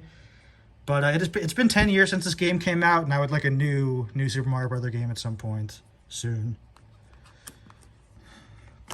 Let's see. Okay, yeah.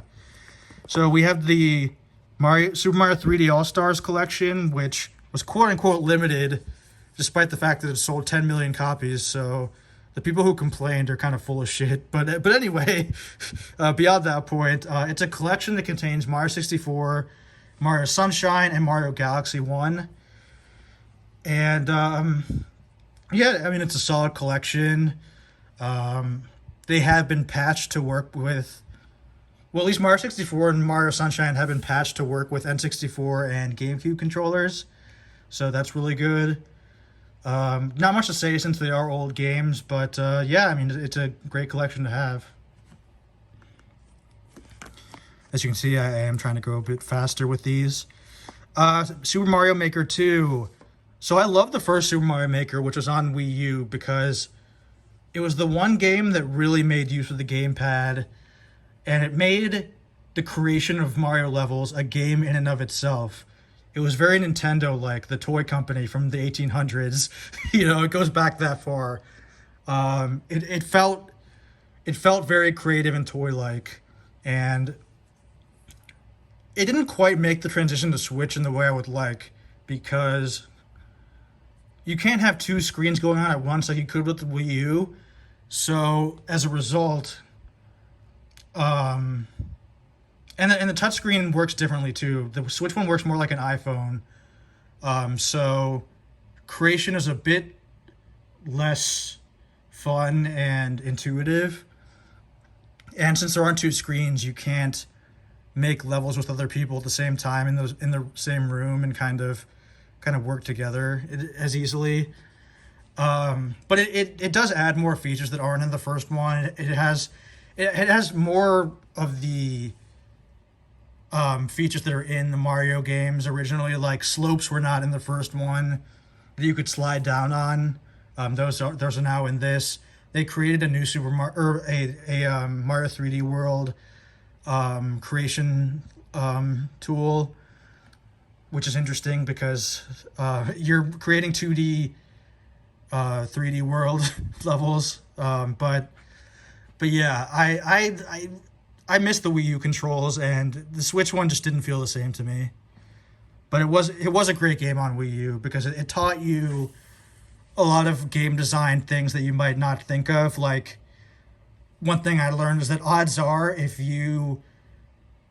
when you make a level, it's probably too hard because you're used to the level, you're used to testing it out, but then when you watch other people try it, they're not in your head, so they can't get through the level as easily. So it's taught me to tone down the levels a little bit. So yeah, I mean, it's a great creation tool, and it was great on Wii U.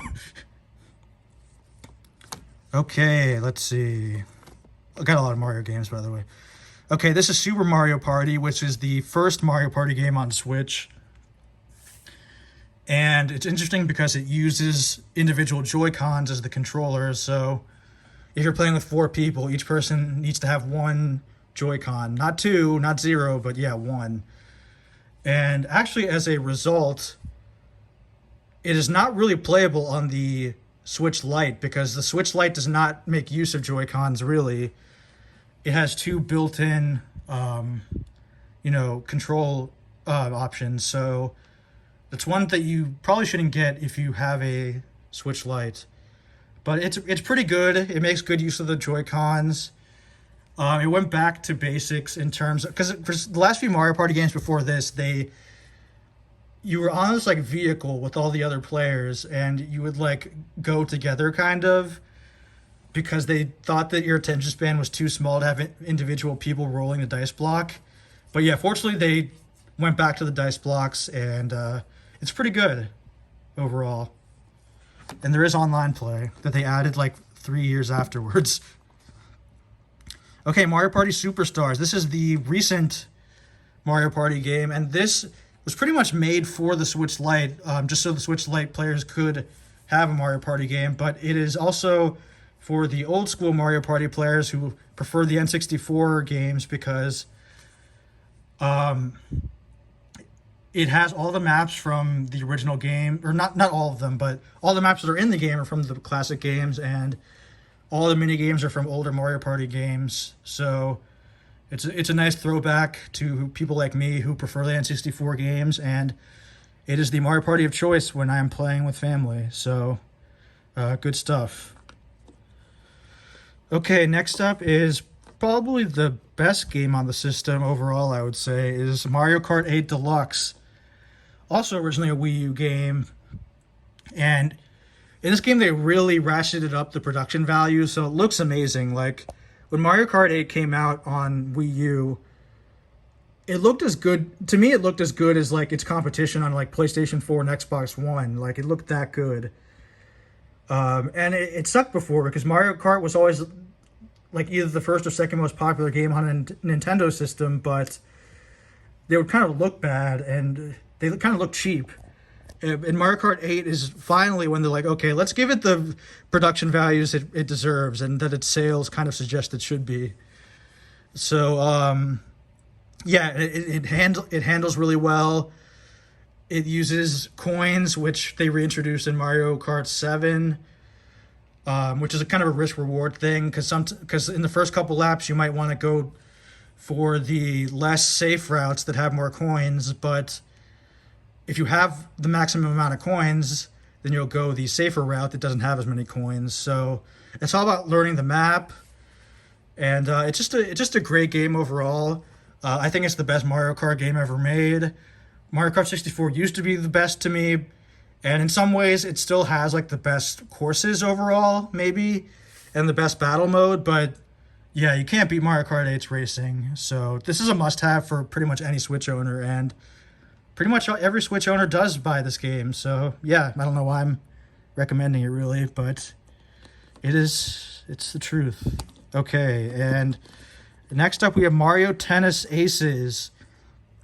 So this is interesting because obviously there have been Mario Tennis games for years, over 20 years now actually, but they actually changed up the game a little bit to play more like a fighting game where you can actually knock your opponent out by kind of breaking their racket, which you can do with power moves and things like that.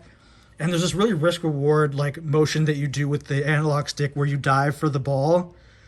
And if you time it just right, you will return the volley or whatever they call it, or you'll just miss the ball completely.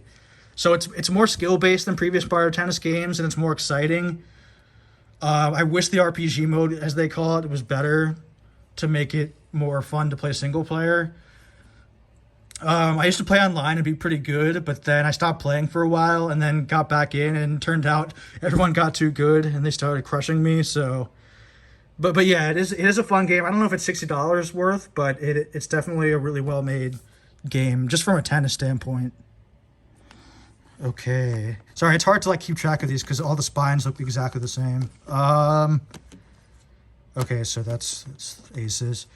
Okay, heading on to Zelda. This is probably the most defining game of the system. It launched with the system. It's what really kind of spread the word out about the Switch. And it's one of the most surprising games from Nintendo in a long time. Because before Breath of the Wild, Nintendo was mostly predictable in terms of what they would release. And so, okay, here's this Mario game. It's extremely well made, masterfully made, but you're going to pretty much know what it is. Whereas Breath of the Wild really changed the Zelda formula in ways that even I didn't expect. Because I thought for a while all they were doing was chasing Ocarina of Time and trying to kind of perfect that formula, but I thought they already did that with Ocarina of Time, so it was diminishing returns with Wind Waker and stuff like that. So I was glad they made a change. They do a lot of it's a really hardcore game in a way because there is like weapon degradation. You die a lot. There are a lot of survival mechanisms that are in like those Steam games like Rust that you wouldn't expect from a Nintendo game. But it was really good. It was really cool to see Nintendo go into a genre they normally don't do, in this case open world, and like master it right away. They used to be like the masters of this. Like they made Pikmin for the RTS genre, Smash for the fighting genre. Yeah, they just used to be really good at that. So it's nice to see that from them again. Oh yeah, Metroid Prime. And yeah, I mean they went into a crowded genre, and it wasn't nearly as buggy as like an Elder Scrolls game, and it wasn't lifeless like most Ubisoft open world games are. So, and we've already seen kind of the impact that it's had, like Genshin Impact, for example, copied the aesthetic and some of the mechanics, and Pokemon Legends Arceus, which we'll get to, kind of has the same vibe. Like Sonic, I forget what it's called, Sonic Frontiers, I think, has a similar vibe. So yeah, it's its impact is already being felt by the rest of the industry, and yeah, that's impressive to me. Some people would have liked it, me included, if there were some linear elements that, like dungeons and like more Zelda-like music to make it feel more at home. Because that's what I love about Zelda, are the dungeons and the music. I think with the sequel to Breath of the Wild, as they call it, I would like to see that. But yeah, a great achievement by Nintendo. Okay, also on Wii U, by the way. So yeah, now we have Skyward Sword HD. Of course, it's an HD version of the Wii original. I was kind of mixed on Skyward Sword on Wii because I didn't love the controls. It had way too many tutorials, and it kind of looked bad, in my opinion. Like, the art style they were going for, I feel like, was made for HD, and on Wii, it just didn't look good enough. So this HD remaster was like kind of well overdue, and they fixed everything I just talked about. They fixed the over tutorialization. There's less of it. The controls, they've given you options, so you can either use the Joy-Con motion controls to kind of mimic the Wii controls, or you can even just use regular controls. So yeah, it's better. I don't think it's a great game, but it's certainly a lot better than it was on Wii, in my opinion. Okay. Next up, we have Link's Awakening. So the original Game Boy version is an absolute classic. It really made you rethink what the Game Boy was, because it was such a large-scale game, and it was so good. And on the Switch, they kind of recreated it with like claymation graphics almost, as you could have seen on the cover. And yeah, it's really good. The art style is good. They kind of made use of the fact that you're not using a Game Boy anymore, so you have more than 2 buttons to work with. It was kind of tedious in the Game Boy game to pause and then constantly equip your 2 items to the 2 face buttons. Whereas on Switch, obviously, there are more buttons, so you're not constantly pausing the game. Yeah, not much else to add, but it's a good game, for sure. Though I think I do like it on Game Boy a bit more because of the music. Next up, we have Hyrule Warriors Definitive Edition. This was on Wii U. It's made by Omega Force, who makes like the Dynasty Warriors games and a bunch of other stuff in that vein. I'm not huge on Omega Force, so when I played this on Wii U, I wasn't that big on it, but one cool thing is they do let you play as like all the Zelda characters pretty much who've ever existed. So if you ever want to play a Zelda or like, you know, characters you normally don't get to play as, it's cool. But it usually just gets repetitive for me, these Omega Force games. Same with, oh wait, I thought it would be right next to this, but we'll get to the sequel later. Okay, Cadence of Hyrule. So this is an indie game made by the developer who made Crypt of the Necrodancer. It's kind of a music-based rhythm game, and they pretty much put the Zelda universe into that format. So pretty cool, a pretty surprising combination between the developer and game, and glad they released it physically. Okay, so next up. Okay, I don't know where I put Age of Calamity, but we'll see if that comes up later somehow. Okay, so we're on to Pokemon. This is a series I'm sure I'm going to rant on soon. Okay, so these are Sword and Shield, these 3. One of them is the Definitive Edition that comes with the DLC. I think it's this one.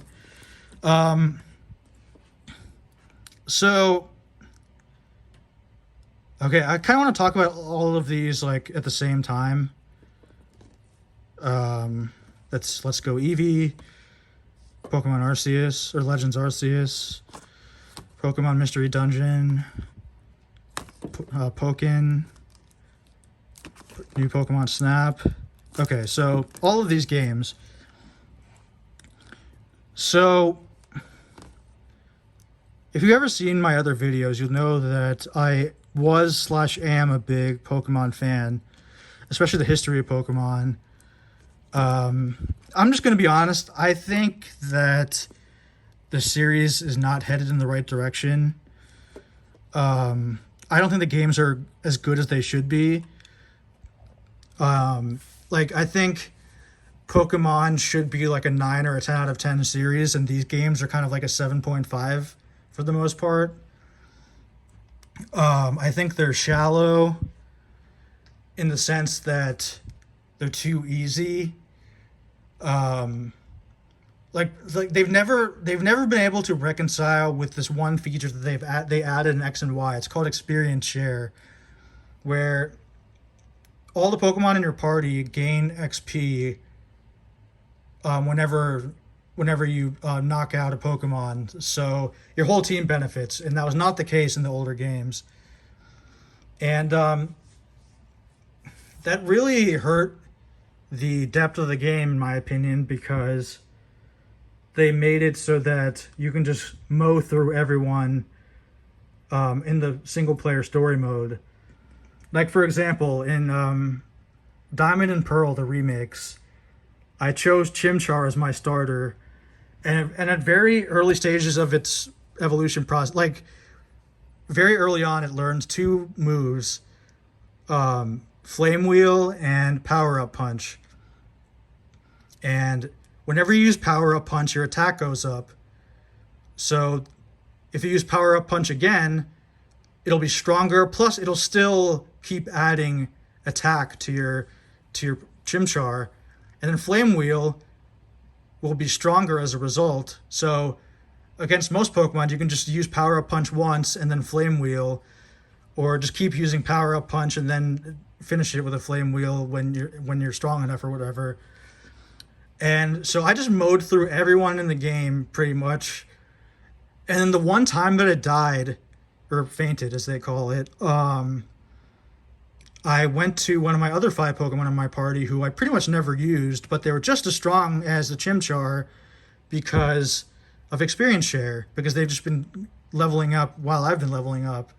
So, okay, great. They finally killed my first Pokemon. Now they have to deal with 5 other ones that are just as strong, basically. So, and I was 10 to 15 levels ahead of like everyone throughout the game. So, and I don't use healing items. I don't use potions or anything because I've always wanted to make the game a little more challenging for myself, and that makes it too easy. So, yeah, like when the game is that easy, you're not putting any thought into your team or your tactics or anything like that. So it makes it a shallow experience where you're just mashing buttons throughout the game, and you're just trying to get to the end and not enjoy the journey.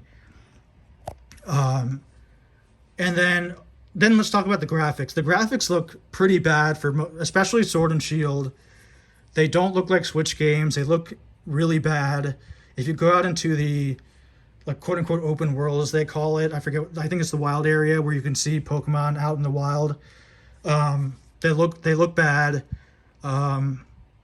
If you turn on the online mode while you're in that wild area, it goes to like 5 frames per second. It's like completely inexcusable. There's this giant Charizard statue in the front of the first city. That has major pop in. The animations are horrible in these Pokemon games. Like, one example I always give is there's just like this video comparison where it shows Blastoise using Hydro Pump in Pokemon Stadium, and the Hydro Pump goes through its cannons as it should, but then it shows like the Pokemon Let's Go Pikachu Blastoise Hydro Pump, and the Hydro Pump just goes through. It comes from out of its face, not its mouth, but its face, and it just looks awkward. You would think that they would focus more on animations because these are the first Pokemon generations where not all the Pokemon are in the game, so they could focus more on what they do have, but that's just not the case. Let's see. What else is there for me to say? I knew this rant would take a while, but I mean, I guess there's a lot of smaller stuff I could say, but the ambition isn't there in terms of the presentation, the story, just the game design in general. Like, whenever you bring up something like the story or presentation, it's usually like the younger people who say this, but like, no, Pokemon isn't supposed to be like that. Are you crazy? But to someone like me who has been there from the beginning, and I was the right age when Pokemon Red and Blue came out in the US, I remember having the Game Boy for years before that, and Pokemon Red and Blue blowing me away in terms of its ambition. And history will be on my side too, because this is a game, but Red and Green, as they were in Japan, took about 6 years to make. They were originally thought of in 1990, and the only reason why Nintendo partially owns Pokemon is because they were struggling to finish it and needed more money, so Nintendo gave them the money in exchange for part of the IP. So yeah, it was an ambitious game, nothing like it on Game Boy. Then Pokemon Gold and Silver took it to a new level with like tons of new features, and they included the original map in the game. So it's hard to convince me that Pokemon was never ambitious and that this is all Pokemon can be, when I think the story could be a lot better. And I think in general it should feel more akin to like a world, like a living world, than what it is now, where it doesn't feel real. Even in Pokemon Legends Arceus, which attempted to make it like a Breath of the Wild open thing, it doesn't feel real enough. The characters are boring. The Pokemon's animations are not unconvincing. You're doing repetitive things like catching Bidoof like 10 times for some reason. So, I mean, I could go longer, but again, I want to keep this video less than 3 hours, which is already insane to say. But I'm disappointed with the direction Pokemon has gone in, and I hope it gets a new team at some point who actually gives a damn, more than just shipping a product. All right, that negativity out of the way.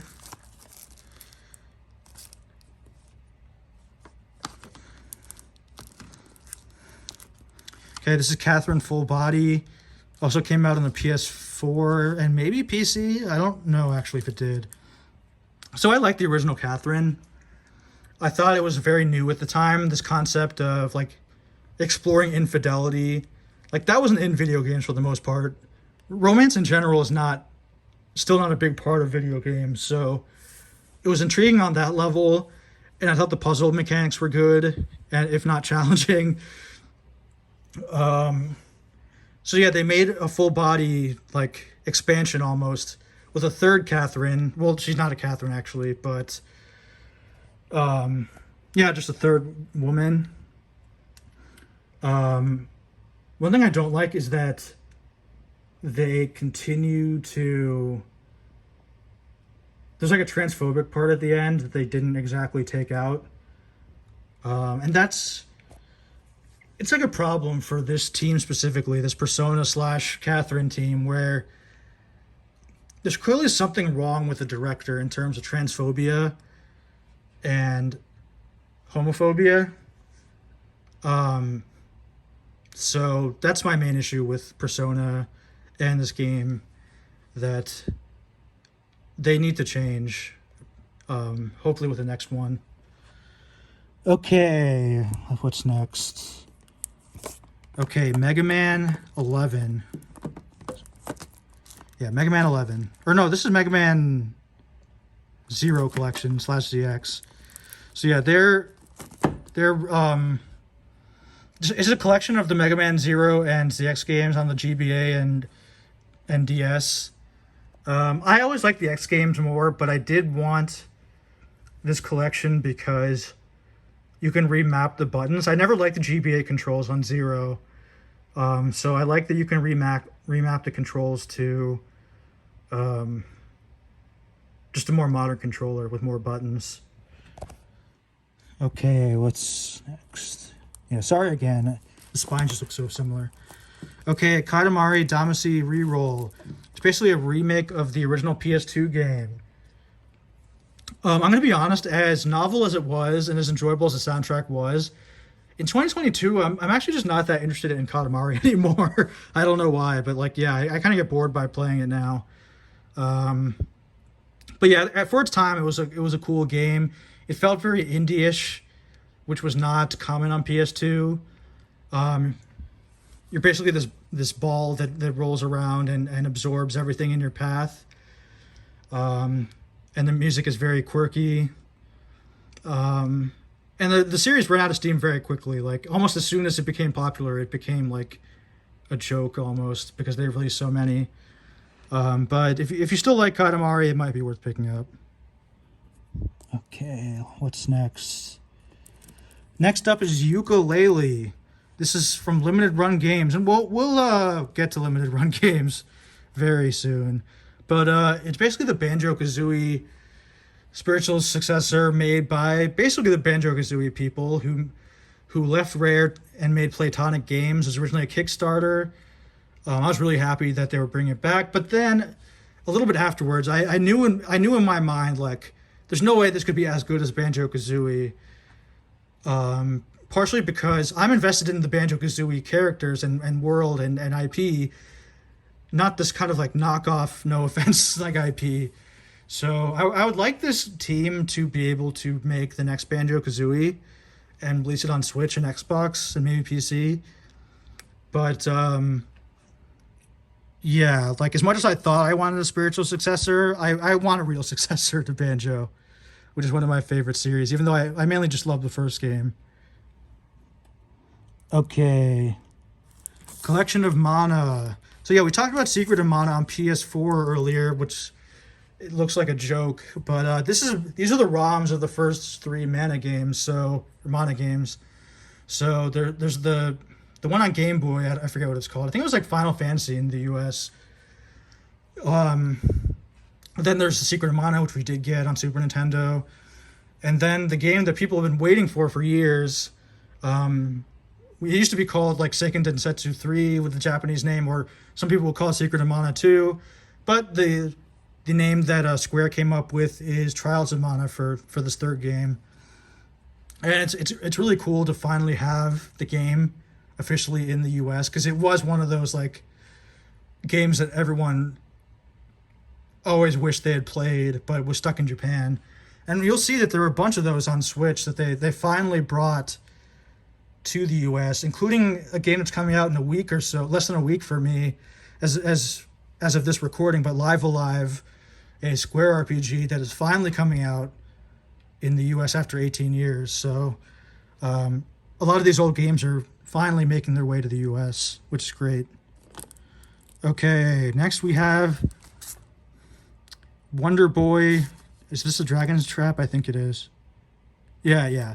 So I don't know much about this series, and it's kind of a confusing series that branches off into other series if you look at the timeline. I haven't played this yet, but I knew I wanted it, and I knew it was getting kind of hard to find.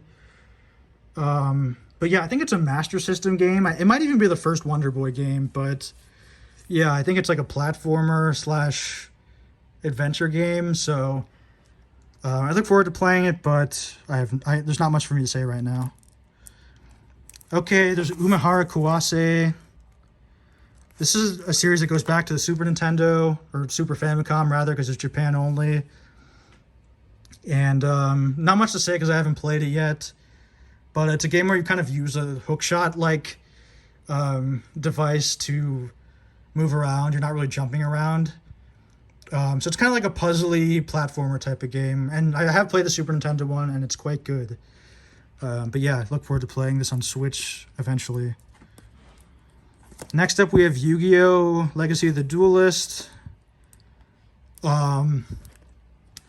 So yeah, I used to play Yu-Gi-Oh!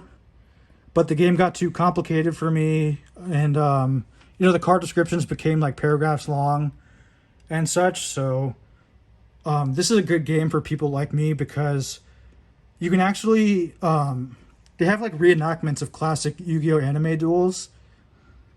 So like, let's say Yugi versus Kaiba, you could reenact that duel. Well, they dueled like 3 different times in the series, but you could reenact any of the 3, and you can play as either Yugi or Kaiba, and it uses basically the decks that they had in that particular duel. So if you feel like the game passed you by, this is still fun to play.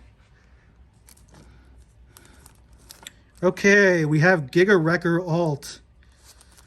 And this is a very it's not a very known game. It's made by Game Freak. It was released by Limited Run Games.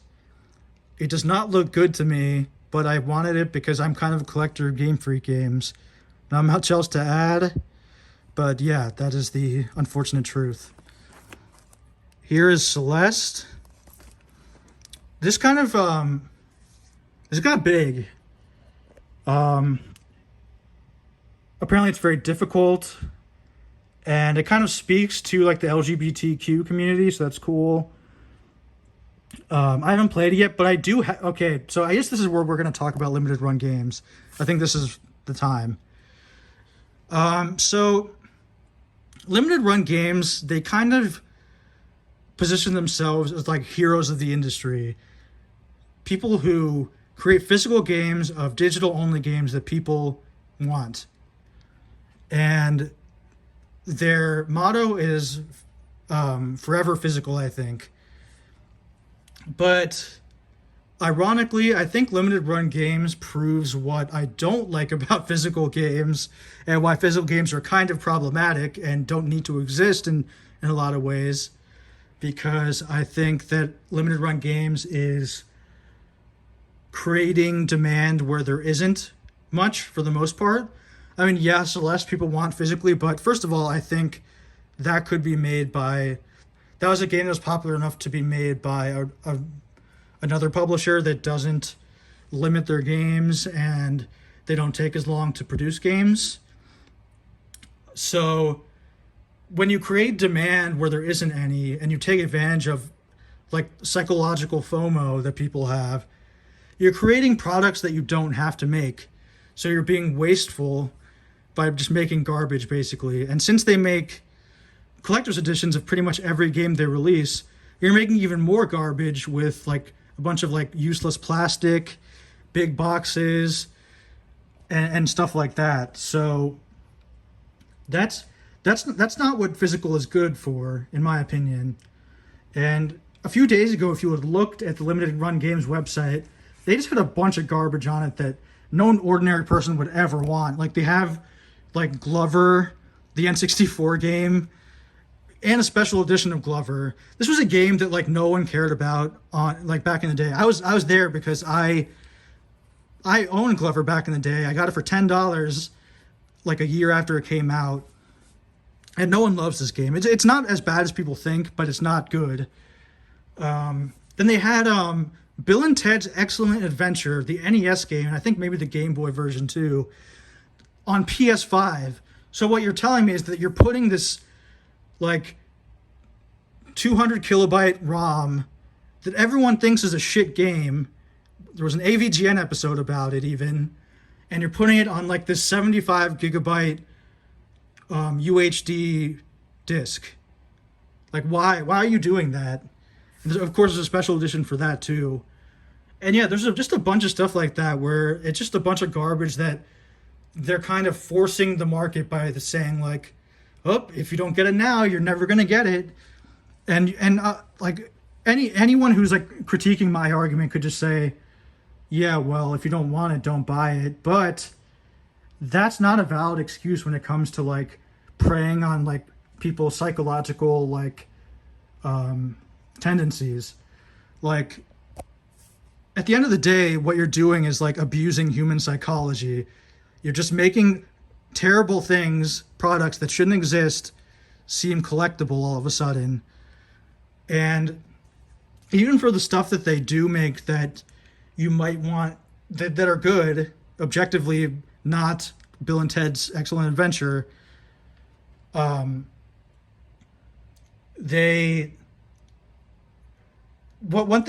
you're let's use Celeste as an example. Like, yeah, pretty popular game that probably should have just been physical in the first place. So I order it. It comes out like 9 months later, maybe.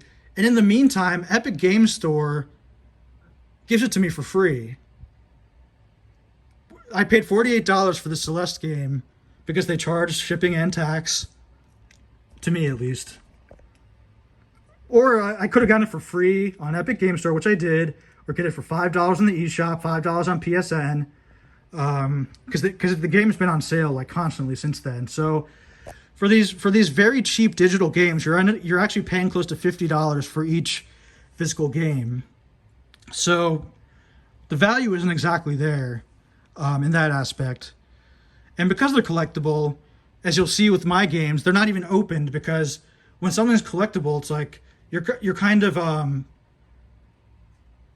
like something in your brain is like, well, why would I open something that's collectible, right? Because if something is collectible, you kind of want to keep its monetary and value in a way. Like that's why people don't open their figurines and stuff like that. They keep it in the box. So that's why on eBay you'll find that you almost never see a limited run game that's been opened. You're just seeing the sealed copy, and I'm no different. And maybe I'm stupid too. I probably am actually, but I'm just saying what these psychological kind of things are, and how this isn't a way to celebrate physical games. It's more of just like again, it highlights what's bad about physical games, the waste that it creates, the speculative nature of these games, the fact that I would guess a lot of people who buy these also want to sell them eventually. So yeah, I would push back on the whole like forever physical catchphrase that they do, which they don't always abide by either. Because I remember they released like some Among Us physical thing that just came with a download code. So forever physical sometimes, I guess, should be their motto. But anyway, I feel kind of disgusting owning limited run game stuff for the most part, so I can see myself selling some of these down the line. But yeah, let's move on finally. Okay, so then we're at Cave Story Plus. So yeah, this is the Switch version of an indie Japanese game that came out like, I don't know, more than 15 years ago, maybe 20 years ago.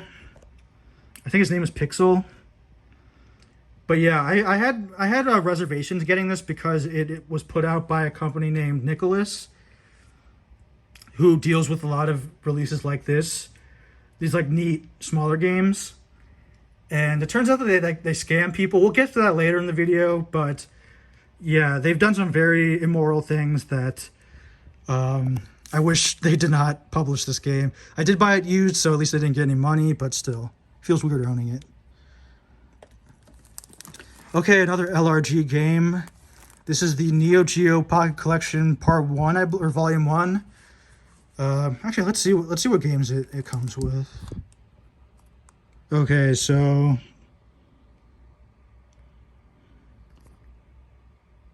yeah, I mean, it comes with the Metal Slugs, the Card Fighters Clash stuff, the basics that you would imagine. So in retro gaming circles, I'm kind of like a troll, because I noticed that the Neo Geo Pocket Color gets like a crazy amount of love. It's like as if it was like I don't know, like a Super Nintendo or something. Like one of the best systems ever. And then I always try to push back on that. Like, wait a minute, like it has like a few games on it, and like a lot of them are in the same genre. Like you might consider like five of the 15 great games are like fighting games that like play very similarly to each other, and they're not that good anyway, in the sense that it's not like you're gonna play them over a console fighting game. So yeah, I do get some shit for kind of being a Neo Geo Pocket Color skeptic. I mean, I have one. I have quite a bit of the good games, but like I feel like when it comes to like niche consoles, people will kind of forge their identity around them and start acting like they're the best systems of all time, when it's like, come on, man. Like, how long are you going to play Neo Geo Pocket Color at any given point? But yeah, that's just my opinion. But you might ask why I have this game then, and the answer is I don't know, to be honest, because I'm dumb. Okay, ARMS. This is a new IP from Nintendo, new to this generation anyway. It is kind of a one-on-one arena fighting game, kind of like a virtual on, but you're playing as characters, and you use the Joy-Cons to extend your arms and basically just fight one-on-one. Interesting idea, except I think the characters are not exciting enough. I don't know, it just hasn't caught on in the same way as other Nintendo multiplayer games have, like Splatoon. I couldn't exactly say why, but I think maybe an ARMS 2 could fix some of the issues it has and kind of break out. Okay, next we have Wild Arms Reloaded, or not Wild Arms, Wild Guns Reloaded. So this is basically a remake of a Super Nintendo game, also called Wild Arms. Very rare and expensive game on the Super Nintendo. It's kind of like a gallery shooter, except you don't have a light gun, you're using your controller. It's pretty fun, and the best part is that it's co-op, so yeah, I'd recommend it. I did have it on PS4 originally, but then the Switch came out and this version came out, so I sold my PS4 version to get this. Okay, next up, Octopath Traveler. So yeah, this is one of the 2D HD games, the Square calls it games. It's an RPG, turn-based. It has that classic style, but again, 2D HD, so it's technically 3D, but it evokes the 2D style, pixel style. And I was really into this game at first. Like, I played the demo, which just gives you 3 hours, and once the 3 hours are up, that's it. You say your game saves, and if you want to get the game, you get it, and then the save continues, or you just forget about it. And yeah, right after I finished the demo, I just like raced to the store to get it because I was addicted. But the problem is the game does not live up to the beginning and gets a little bit too repetitive, and the pickups that you find around the world, like in treasure chests, aren't satisfying enough. Like, they're not items you would actually use.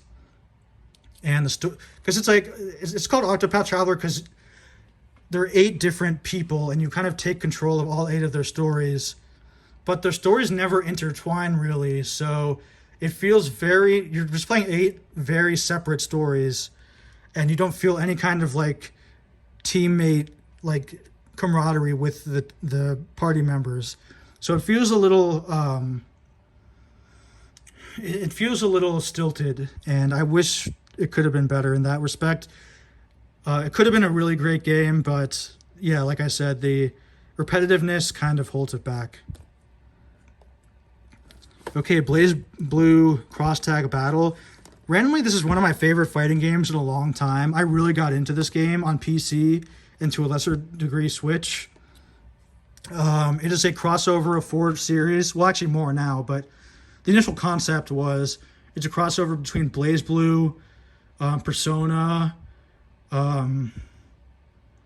Under Night in Birth, which I didn't know about before, but I've grown to love since then.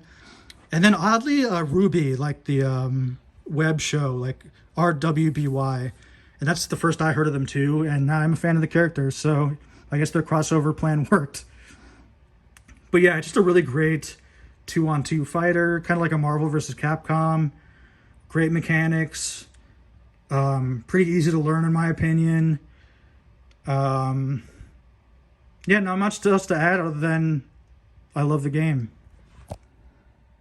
Okay, next up is Mega Man 11. This came out of nowhere pretty much because the Mega Man series we all thought was dead, but they randomly came out with Mega Man 11 and it's pretty good. It doesn't play exactly like the classic Mega Man games because it uses this mechanic where you can like slow down time and stuff like that, and the levels are a bit longer than they normally are and a bit more challenging. But yeah, it's an overall really well made game, and yeah, I'm glad it exists. Okay, next up we have Super Smash Bros. Ultimate. So this is pretty much, it builds on the Wii U game, except it adds every character who's ever existed in Smash. So yeah, it brings back like a young Link and Ice Climbers, who were controversially deleted from Smash 4 because the 3DS version likely couldn't have handled it, having 2 discrete characters on screen, possibly turning it into 8 if you played with 4 Ice Climbers. So in that respect, it's very awesome. It's very definitive in a way.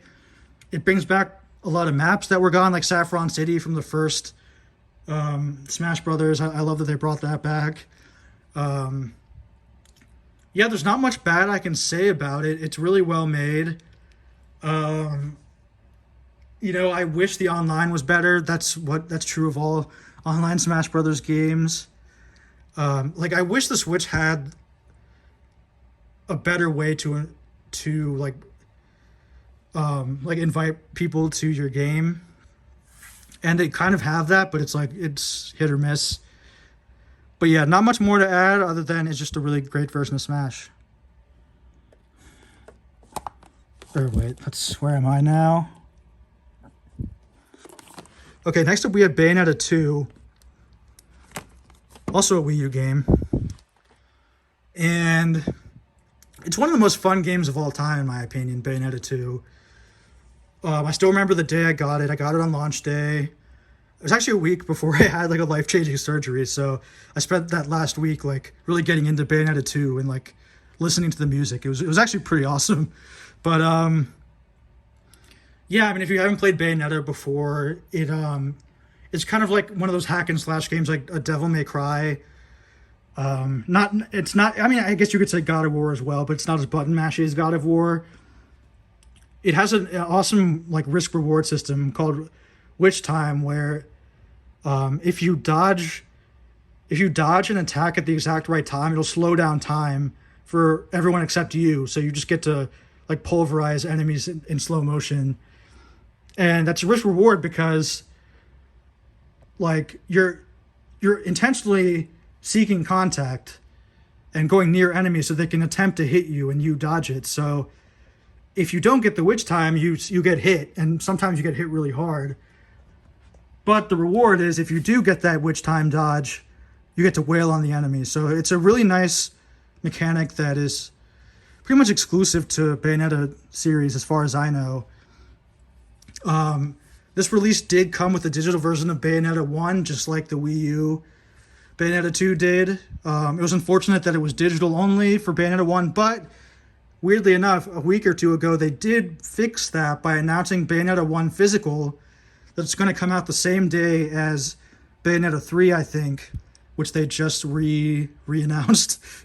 So it's going to be pretty sweet. I can't wait. It's coming out in a couple months as of this recording. But yeah, I couldn't recommend Bayonetta 2 enough. And the neat thing is that they did add Nintendo skins to Bayonetta 1 and 2. So you can play as Fox, Fox Bayonetta, Samus Bayonetta, which is great because when you run, she'll go into the morph ball. And when you shoot, it'll make the bullet noises from Super Metroid. So yeah, there are a lot of little touches like that I love. But yeah, couldn't recommend Bayonetta 2 enough. Next up, we have another Wii U game, Donkey Kong Country Tropical Freeze. So I'm a massive fan of the original Super Nintendo trilogy, and they brought back Donkey Kong Country on Wii with DKC Returns, and then made Tropical Freeze on Wii U. And despite them sharing the Donkey Kong Country name, they're actually not that similar in terms of the way they play. For example, like the original Super Nintendo series was all about like this tag team approach that is not in these games. Like in Tropical Freeze, when you do get to make use of like Dixie Kong's like float or Diddy Kong's I don't even remember what Diddy Kong does, but you're still Donkey Kong, but you're using them as like power-ups basically. You're not playing as Dixie Kong or Diddy Kong. But yeah, I hate to say it, but I still haven't completed Tropical Freeze yet. I do intend to. I love that they brought back the original composer from the Super Nintendo games, at least 1 and 2, David Wise, who in my opinion is the best video game composer of all time. And I went to a panel that he ran, and he said he was very happy to be back. So if he's happy, I'm happy. Like, I'm happy for him that this happened. So and then for the Switch version, they added this funky mode where you have more health, and at all times you can pretty much use the power-ups that Donkey Kong can use with like Diddy and Dixie. It makes the game a lot easier, and the game is very difficult, so some people might need it. All right, we have Ys 8. I talked about this earlier in the video. And yeah, not much to say other than that I own it. Puyo Puyo Tetris. This is a really fun, unexpected combo of Puyo Puyo and Tetris, as the name says. And yeah, it's just a great puzzle game, and I love that there's a ridiculous storyline with all the characters. It really just seems like just some random person made up this like elaborate story, so it's pretty amusing in that regard. But yeah, there's a sequel that I probably will pick up at some point. We have what's the exact name? Azure Striker Gun Vault Strikers Pack, which I think has like the first 2 games in it. I haven't played this exact Switch version, but I did like what I played on 3DS. Kind of like Mega Man X games in a way, made by Inti Creates, I think. Dragon Quest 11. From what I played, it's quite good. It's very impressive because this was originally a PS4 game and that they've kind of made for Switch with very little sacrifice, in my opinion. So yeah, if you like Dragon Quest or are interested in trying it, it's a great one to start with. Okay. Next up, we have The Mummy Demastered. This is also from Limited Run Games, made by Way Forward, which we'll get into a bit more later. It's pretty much just a demake of The Mummy, the movie, but in video game form. It's a Metroid-style game, so it's pretty neat that it exists. We have Xenoblade Chronicles Definitive Edition. I have this on Wii, but I want it on Switch, just for the portable factor and not having to use a Wii. I got this very recently. Like, I think it was a GameStop Black Friday sale for like very little. So I haven't played it yet, but I do plan to. All right, next up we have WarioWare. I forget what the subtitle is. Get It Together. So I'm a big WarioWare fan of the original few. And the difference in this one is that you can play a mini game with like a bunch of characters, and they all interact with the world differently. So that mixes things up. I like the game, but either the series has diminishing returns overall, or I've changed, or maybe I don't know, but I'd rather just stick with the GBA ones or Touched on DS. Something about this release that is good but not up to my standards. All right, next up we have Cotton Reboot. So this is a shoot 'em up series, a classic one that was in arcades. It's on the Saturn, Japanese Saturn. You play as this cute chibi witch. It's a very pleasant game, though pretty difficult as well. I really liked it. The remix mode that they made for this, it's actually made by like a small Japanese store named Beep. If you've ever been to Japan, you might know what that is, but they deal with like a lot of niche retro gaming hardware. Yeah, it's a very likable store, but yeah, it's definitely worth playing. Not much else to add though. Okay, next up we have, this hasn't even been taken out of the Best Buy packaging, but, oh yeah, Cruisin' Blast. So yeah, out of nowhere, Cruisin' came back. Apparently this was an arcade version, or arcade game originally, but yeah, I mean, from what I've seen, it looks very good, better than the original ones, actually. It's very fast-paced, very chaotic. It's just part of a genre that barely exists anymore, the arcade racer, and it's pretty cheap, so I'd recommend it even though I haven't played it yet. All right, next up we have Astral Chain. That's another one I got from the GameStop Black Friday sale, made by Platinum Games, like Bayonetta was. It seems great. I'll look forward to playing it. Okay, so this one is, I think it's like Ys 1 or something, Ys Origin. I don't know exactly what it is, but I got that from LRG as well. Look forward to playing that at some point as well, but again, not quite there yet. These are some steelbooks I have. Let's see exactly what they're for. Okay, so this is Let's Go. Has Eevee and Pikachu on it. This is Mario Kart for Mario Kart 8. And this is Fire Emblem, 3 Houses. Which I don't think I've talked about yet. I hope it's down here somewhere, because I do have it. Okay, going to the next shelf. Okay, so we have this Shantae collection, which is a box of all 5 Shantae games. Released by Limited Run Games, of course. I think 4 of them anyway. There's one that actually isn't, randomly. So yeah, this is the collector box. This is all 5, including the Game Boy Color one. So Shantae was like a very... I'll just put it here for now and fix it off video. But yeah, it was a very lesser known series. It debuted on the Game Boy Color, which a lot of people don't know, in 2002, so a year after the Game Boy Advance came out.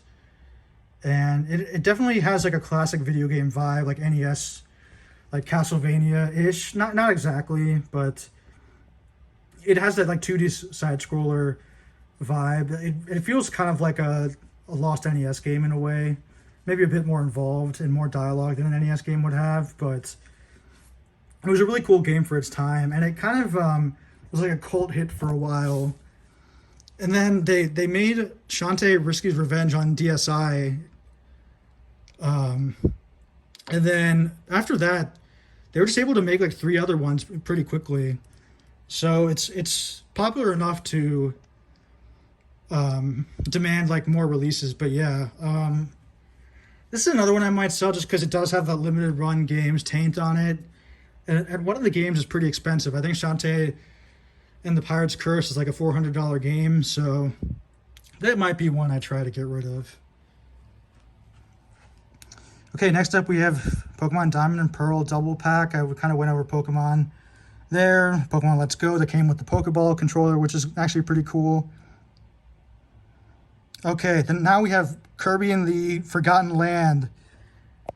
I was very pleasantly surprised about this announcement because I've been waiting for a 3D Kirby game since the N64 basically, and now we have it, and it's really well made. It's not frustrating because the developers talked about this. They do this thing where if it looks like your character should be able to hit the enemy, even if technically they couldn't from a certain angle, it'll give it to you anyway. So that's a really smart thing in my opinion. Yeah, it's a really solid platformer, and I think Kirby's in a really good spot right now. All right, next up we have The Great Ace Attorney, which is a compilation of... Sorry, I'm just kneeling down now, just so I can start showing the covers of everything again. So yeah, that's Kirby. Great Ace Attorney. That's a collection of 2 3DS games. Didn't come out here on 3DS because they were very Japan focused. And yeah, we're very lucky that they ended up bringing it here on Switch. I haven't played enough of it yet, but I do like that they depict like blatant racism from the British people about Japanese people during the time period. I thought that was like a cool touch. Yeah, it's good so far, but yeah, let's move on to Tokyo Mirage Sessions. #FE. It's a very strange game because it was birthed from this announcement where it was like Fire Emblem cross Shin Megami Tensei. So I was expecting something pretty dark, but what we ended up getting is a like Japanese idol video game RPG. It's like a proto Persona game, not quite as involved in terms of the social interactions, but yeah, it's a good game. It was originally on Wii U. Yeah, I'd recommend it. Okay, so this is Shantae. Which one is this? I think this is Half Genie Hero. Yeah, so this is like one of the special editions. Okay, there's Axiom Verge. Let's see, Multiverse Edition. So this is where I want to talk about Nicholas, because the reason why I got this is because they claimed like, okay, proceeds from the purchase of this multiverse edition will go to the creator's son, who's a special needs kid who needs medical money for like medical attention or whatever. So it's like, hell yeah, I'm definitely going to do that. But then it turns out that that didn't happen. I think they like lied about that. So as a result, that just like took the wind out of my sails completely. I didn't even want to think about this game anymore, even though it's not the creator's fault, honestly. He's the one who got screwed, but it just left a bad taste in my mouth. But yeah, it's a Metroid style game. Probably not as good as Metroid, but yeah, it's a it's a thing. Okay, next up we have 13 Sentinels. Went over this already, came out on Switch recently. Looks great on the Switch OLED. That's all I have to say about it. Okay, next up. I'm missing a couple games because I'm kind of looking for where I put like Metroid and stuff like that. But yeah, anyway, we have River City Girls. Sorry, this shelf is falling apart. Okay, yeah, River City Girls. Or wait, is this? Oh no, this is Ring Fit Adventure, sorry. I was looking at something else. Okay, well, anyway, Ring Fit Adventure is a really cool fitness game. It has more personality than Wii Fit. It really scales to all fitness types. Like I was someone who pretty much had to start from zero, and like yeah, the pace was good. It feels like a real workout. The tracking is very accurate. So I'd recommend it if you're trying to get in shape, but want something a little bit more fun and engaging than just normal gym fitness. But yeah. All right, next up we have, okay, here's Age of Calamity. Kind of what I said about Hyrule Warriors. Not my thing. Kind of neat as a novelty, but not my favorite genre of game. Next up we have Pikmin 3 Deluxe. This was on Wii U. I only have it because it was on sale, and Pikmin 3 is a really good game, which I played on Wii U. But yeah, it's closer to Pikmin 1 than Pikmin 2, which I think everyone can agree is a disappointment. Okay, next up we have Cotton Fantasy, which I just got, so I haven't played, but yeah, apparently it's a brand new shoot 'em up. Well, I mean, it's new for the US. I think it came out like last year in Japan. But yeah, look forward to playing it. This is the cover. Okay, and finally, if on the shelf anyway, there are at least a couple more games I can think of that I have, but don't know where they are. This is Pocky and Rocky Reshrined. I also just got this too.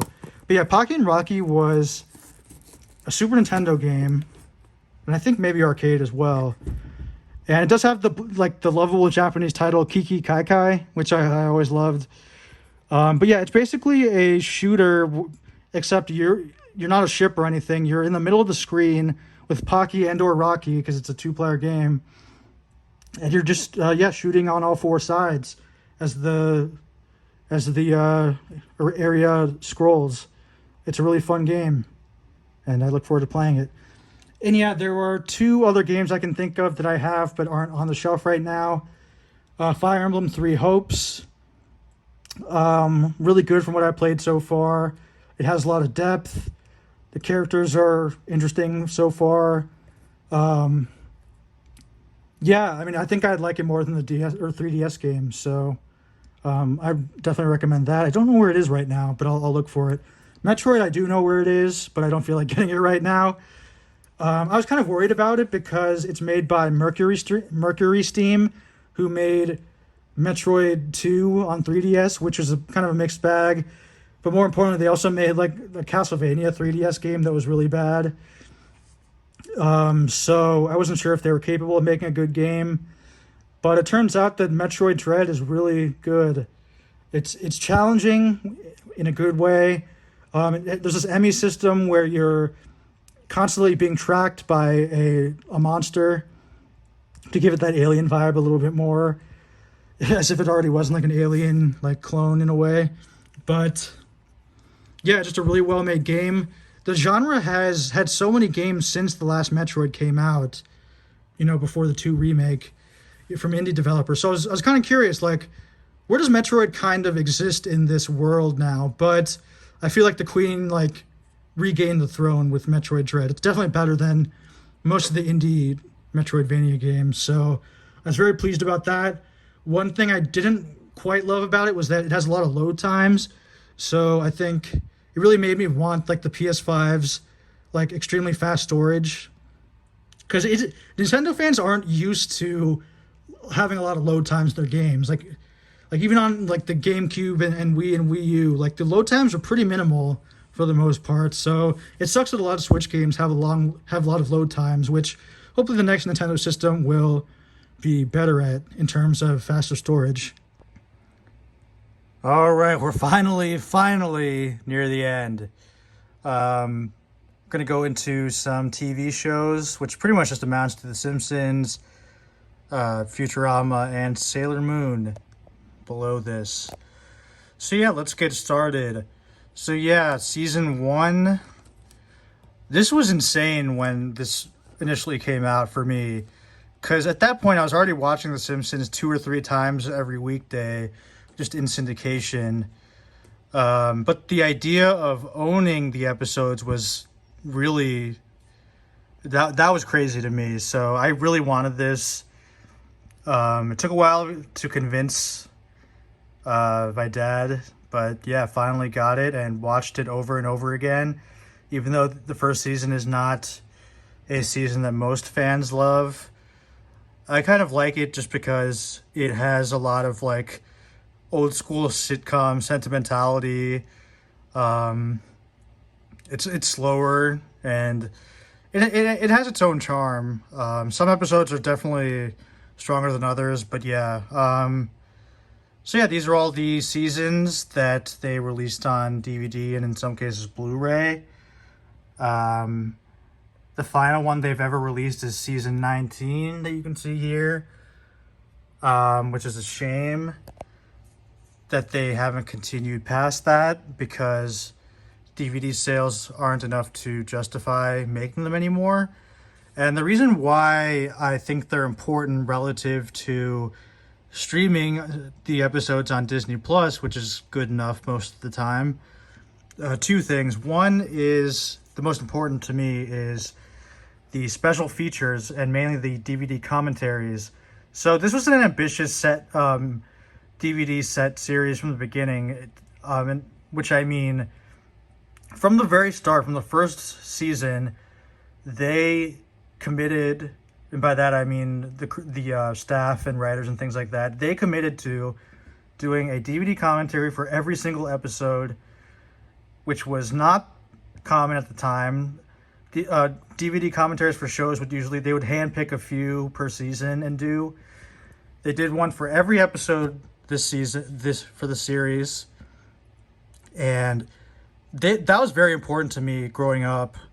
They really give you an insight into the comedy business, the animation industry, just showbiz in general, and it really had a huge impact on me.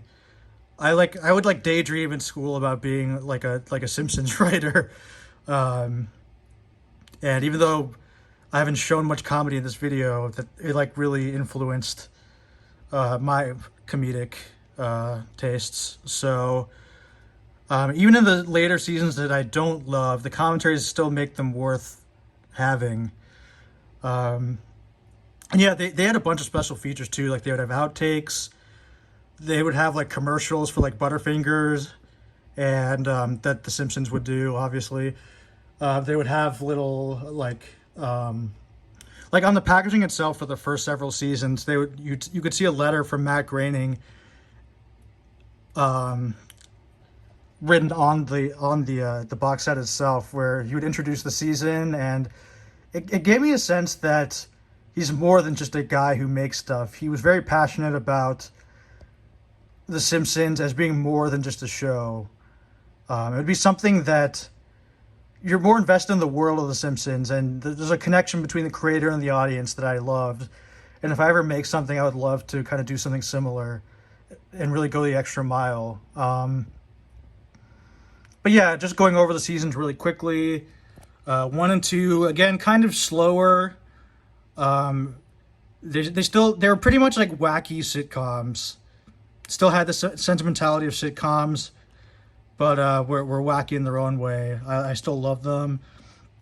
Pretty much show ran by Matt Groening, James L. Brooks, and Sam Simon. I don't know if these names will mean anything to anyone, but anyway, yeah. So those are kind of the three creators of the show. Anyway, season 3 and 4. This is where they finally figured out, like, you know what? We don't have to be a sitcom. We don't have to have a moral to every story. So it got a little bit wackier, but still, for the most part, made by the same writers and the people who worked on the first couple seasons. Show run by Al Jean and Mike Reiss. Al Jean being the current showrunner to this day, actually. So yeah. Okay, so then season 5 comes, and the contracts for the original writers and stuff mostly ran out. So nearly every single writer did not work on season 5. So it's kind of a reboot. The only writer that was there pretty much, or one of the only few, was Conan O'Brien, actually, who was signed on in season 4. So his contract wasn't up. But of course, he got his own late night show that season anyway. So I guess it didn't matter. But yeah, 5 and 6 were showrun by David Merkin. He had a very wacky sense of humor. It's kind of like a screw the audience type thing. One joke I can think of is the Lemon Tree episode where Bart, like, it seems like Bart has, like, spotted a lemon, but then he's like, wait, no, that's a rock. There's a lemon behind that rock. Or, you know, if you know what I'm talking about, you'll appreciate that reference. But yeah, he was very, like, into screwing with, like, expectations, and for my money, probably the best 2 seasons. So he was really good at what he did, David Merkin. But yeah, so then they moved on to season 7 and 8, show run by Bill Oakley and Josh Weinstein. They were Simpsons super fans, kind of the first writers to be super fans, and they started to run the show. They were more into the reality and lore of The Simpsons, and you'll see that because these are the 2 seasons where they kind of explored, like, the backgrounds behind a lot of characters, like Milhouse's parents getting divorced, and Larry Burns being Mr. Burns' son, and Jebediah Springfield not being who we thought he was, and you know, stuff like that. So they were very much into the lore. They took it a bit more seriously. There are some classics like 22 short films about Springfield and stuff like that, but still part of the classic era according to most. I think season 8 is a little bit boring, but it's okay. So yeah, this is when the series started to get more criticism. These 4 seasons, season 9 through 12, show run by Mike Scully and partially George Meyer, who had been there from the start. So this was definitely when Mike Scully's a very funny guy, and I think these are some of the funniest seasons available, but this is kind of when they began to say, well, screw the kind of consistency of the show, screw the lore. If something's funny, we'll just sell out a character or whatever to make that joke. As a result, the stories are usually weaker, and there are some really bad episodes. Like in season 11, there's the episode where they go to Florida with Kid Rock performing there. Like, that's a notoriously hated episode. But I still like the Scully years because they're still really funny, and they're better than what's about to come, which is the solo Al Jean years from season 13 to present. I think we're on season 32 now or something. So he's been show running for a long time, and I'm just not a big fan of a lot of the stuff that they do in these years. There are some good episodes every now and then, but it's just not what it should be, in my opinion. And still, though, with the commentaries, I still love listening to the commentaries, so still ashamed that they're not continuing. All right, so now we get to Futurama, which I actually watched before it was cool, before it was on Adult Swim, back when it was on Fox, when baseball would take up most of each episode. And I tried to tell people about it, but they thought I was crazy when I said this was a good show. But yeah, obviously another Matt Groening show, and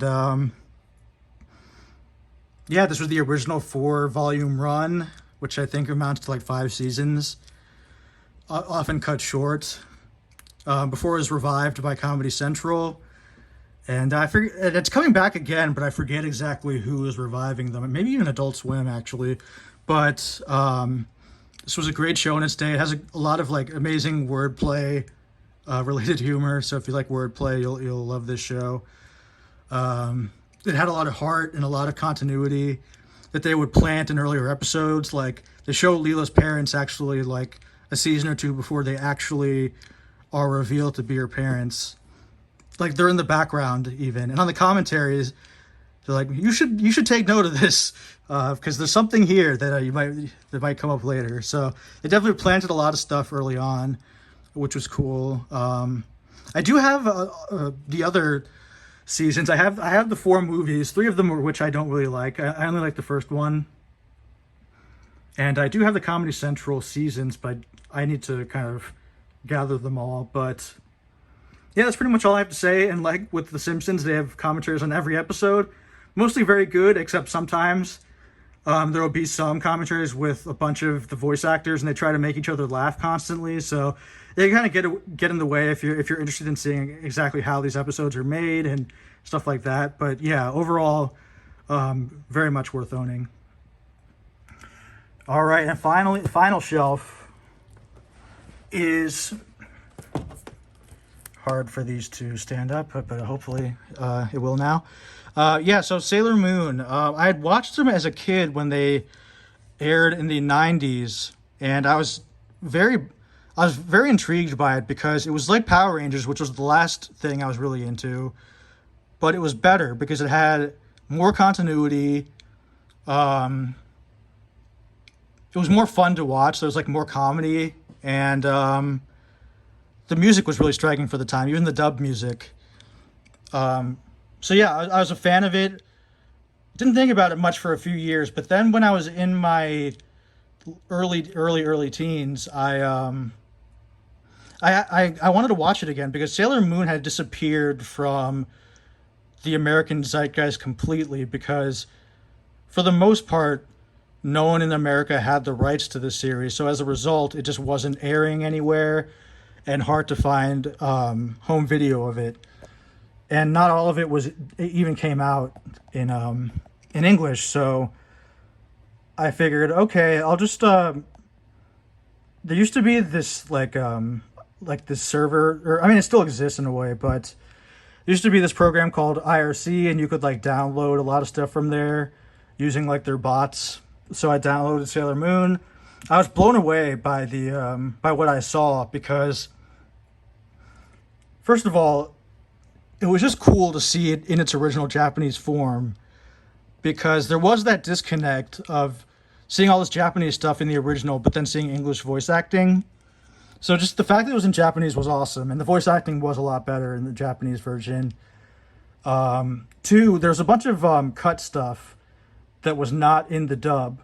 They'd completely cut episodes, especially the earlier episodes. They had cut completely just so Sailor Moon could find Sailor Mercury earlier, and you wouldn't be stuck with just Sailor Moon for like 12 episodes. So they deleted some of those just so you can get to Mercury faster. And they deleted an important episode near the end, in my opinion, because her battle with Queen Beryl at the end of the first season was a 2-parter, and I think it's just 1 episode in the dub. 3, and most importantly, which really blew my mind and changed the way I viewed television, which is crazy to say about it like Sailor Moon for looking from the outside, but they changed genders of characters or the relationships of the characters to make them not gay. Like in the first season, there's a character called Zoisite, which I always saw as a woman, but that's because in the dub they changed the man to the woman. But in the original Japanese version, it was Zoisite was a man who loved, God, what's his name?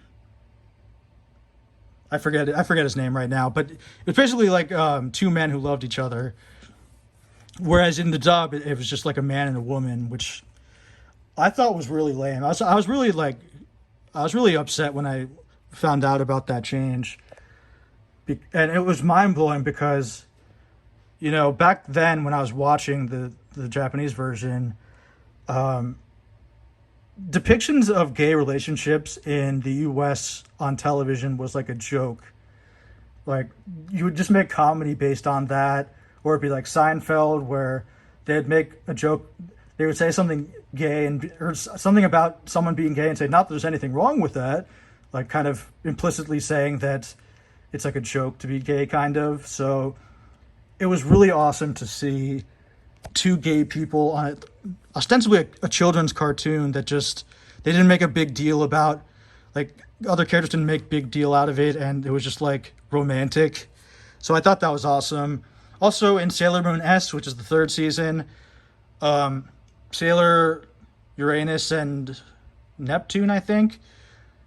In the original Japanese version, they're two women who love each other, but in the dub, they are two cousins who just happen to be very close to each other. So that's lame.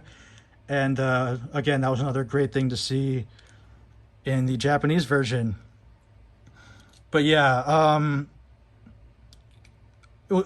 they finally released the Sailor Moon content, or episodes rather, the original Japanese and a new dub that keeps everything intact. There's no cuts. In fact, they're just audio tracks now instead of like a whole different like video file. So that goes to show how they didn't cut anything, because it's just an audio track change. The dub, I find, is not that great, but the dub will always have a place for me in a way, because you realize it when you're watching like subbed anime. Like, if you look away from the screen just for like 20 seconds, you'll miss completely what happened, because you just don't know the language. So it's one of those things where like you're really involved in the universe, and it feels like you're really into it, but then when you look away, it's like, oh wait, I understand none of this. So it's one of those things where mostly I watch the subbed Sailor Moon, but occasionally the dub does have its use. But my problem is that some of the characters sound very similar to one another. I kind of forget now exactly who I'm talking about, but yeah. So anyway, this is really neat, because this is very new, actually. It came out like a month ago or so from this recording, and it is the complete season 1, and we'll get to how I also have another season 1 right next to it, but it is the full season 1, which is not the case of the previous Blu-rays they released, where they would do this thing where they'll release Sailor Moon season 1 part 1 and then Sailor Moon season 1 part 2 later. And I think that's because Japanese Blu-ray prices are really high, so they wanted to keep it high in the US so Japanese people don't import. But yeah, movie prices and stuff like that are very highly priced in Japan, unfortunately. But finally, they did a all-in-one season 1 Blu-ray set, and it's better video quality. One of the criticisms of these 5, or at least especially this first season, is that it had a lot of digital noise reduction, and the quality just wasn't up to par, because I think is it Toei, the company who made Sailor Moon? They didn't give them a good enough master, but they finally did give them a good master for this. So as a result, I'm going to have to recollect this series when they come out. Only the first one is out so far. Oh, whoops. And I guess I'll just sell these ones. They were cool because the box sets were really big. But yeah, that's Sailor Moon. Those are the 5 seasons there, like I said. Let's see. I also wanted to show... this is the movie Sailor Moon Super S, which I think is new to the US as of when it was released. I actually saw it in theater shortly before it came out. And it was funny because they showed the other Sailor Moon movie, which is... let's put this down. Which is this, Sailor Moon S. No, yeah, I went to see Sailor Moon S, and they showed Sailor Moon Super S instead at the theater. Everyone in the audience was confused, but didn't say anything, because it was kind of cool to see the next movie, because that one never came out here. But then, like, halfway through, they figured it out, and they, like, changed it back to the original. So, but that was funny. So, yeah, I have the 2 movies, and, yeah, that's about it. it's annoying that I have to like recollect them, but that's kind of how it is with Japanese media. But anyway, final one is My Neighbor Totoro, the DVD. This is the original Fox dub as opposed to the Disney dub, which had like the Fanning sisters as the sisters. I don't know who was voice acting in this, but I'm nostalgic for it because that's the way I originally watched the movie when I was a kid. And yeah, I guess that's about it. I can't really defend it as being like the best version, but I'm glad to have it. Especially, I mean, it's better than the Disney dub. I'll give it that. It's not better than the original Japanese version, but it has a place in my heart. So, yeah, that's my entire modern media games and movie shelf. It was a very long video, and I apologize for that, but I wanted to go in depth because that's just what I do normally. And I actually made this video just so I can talk in detail about my collections and stuff. So it's kind of a throwback in a way. It's been a while since I've even made a video. So thanks for watching if you stuck by this long. And yeah, I'm glad to have made another video for the first time in forever. And I hope to make more soon. Take care.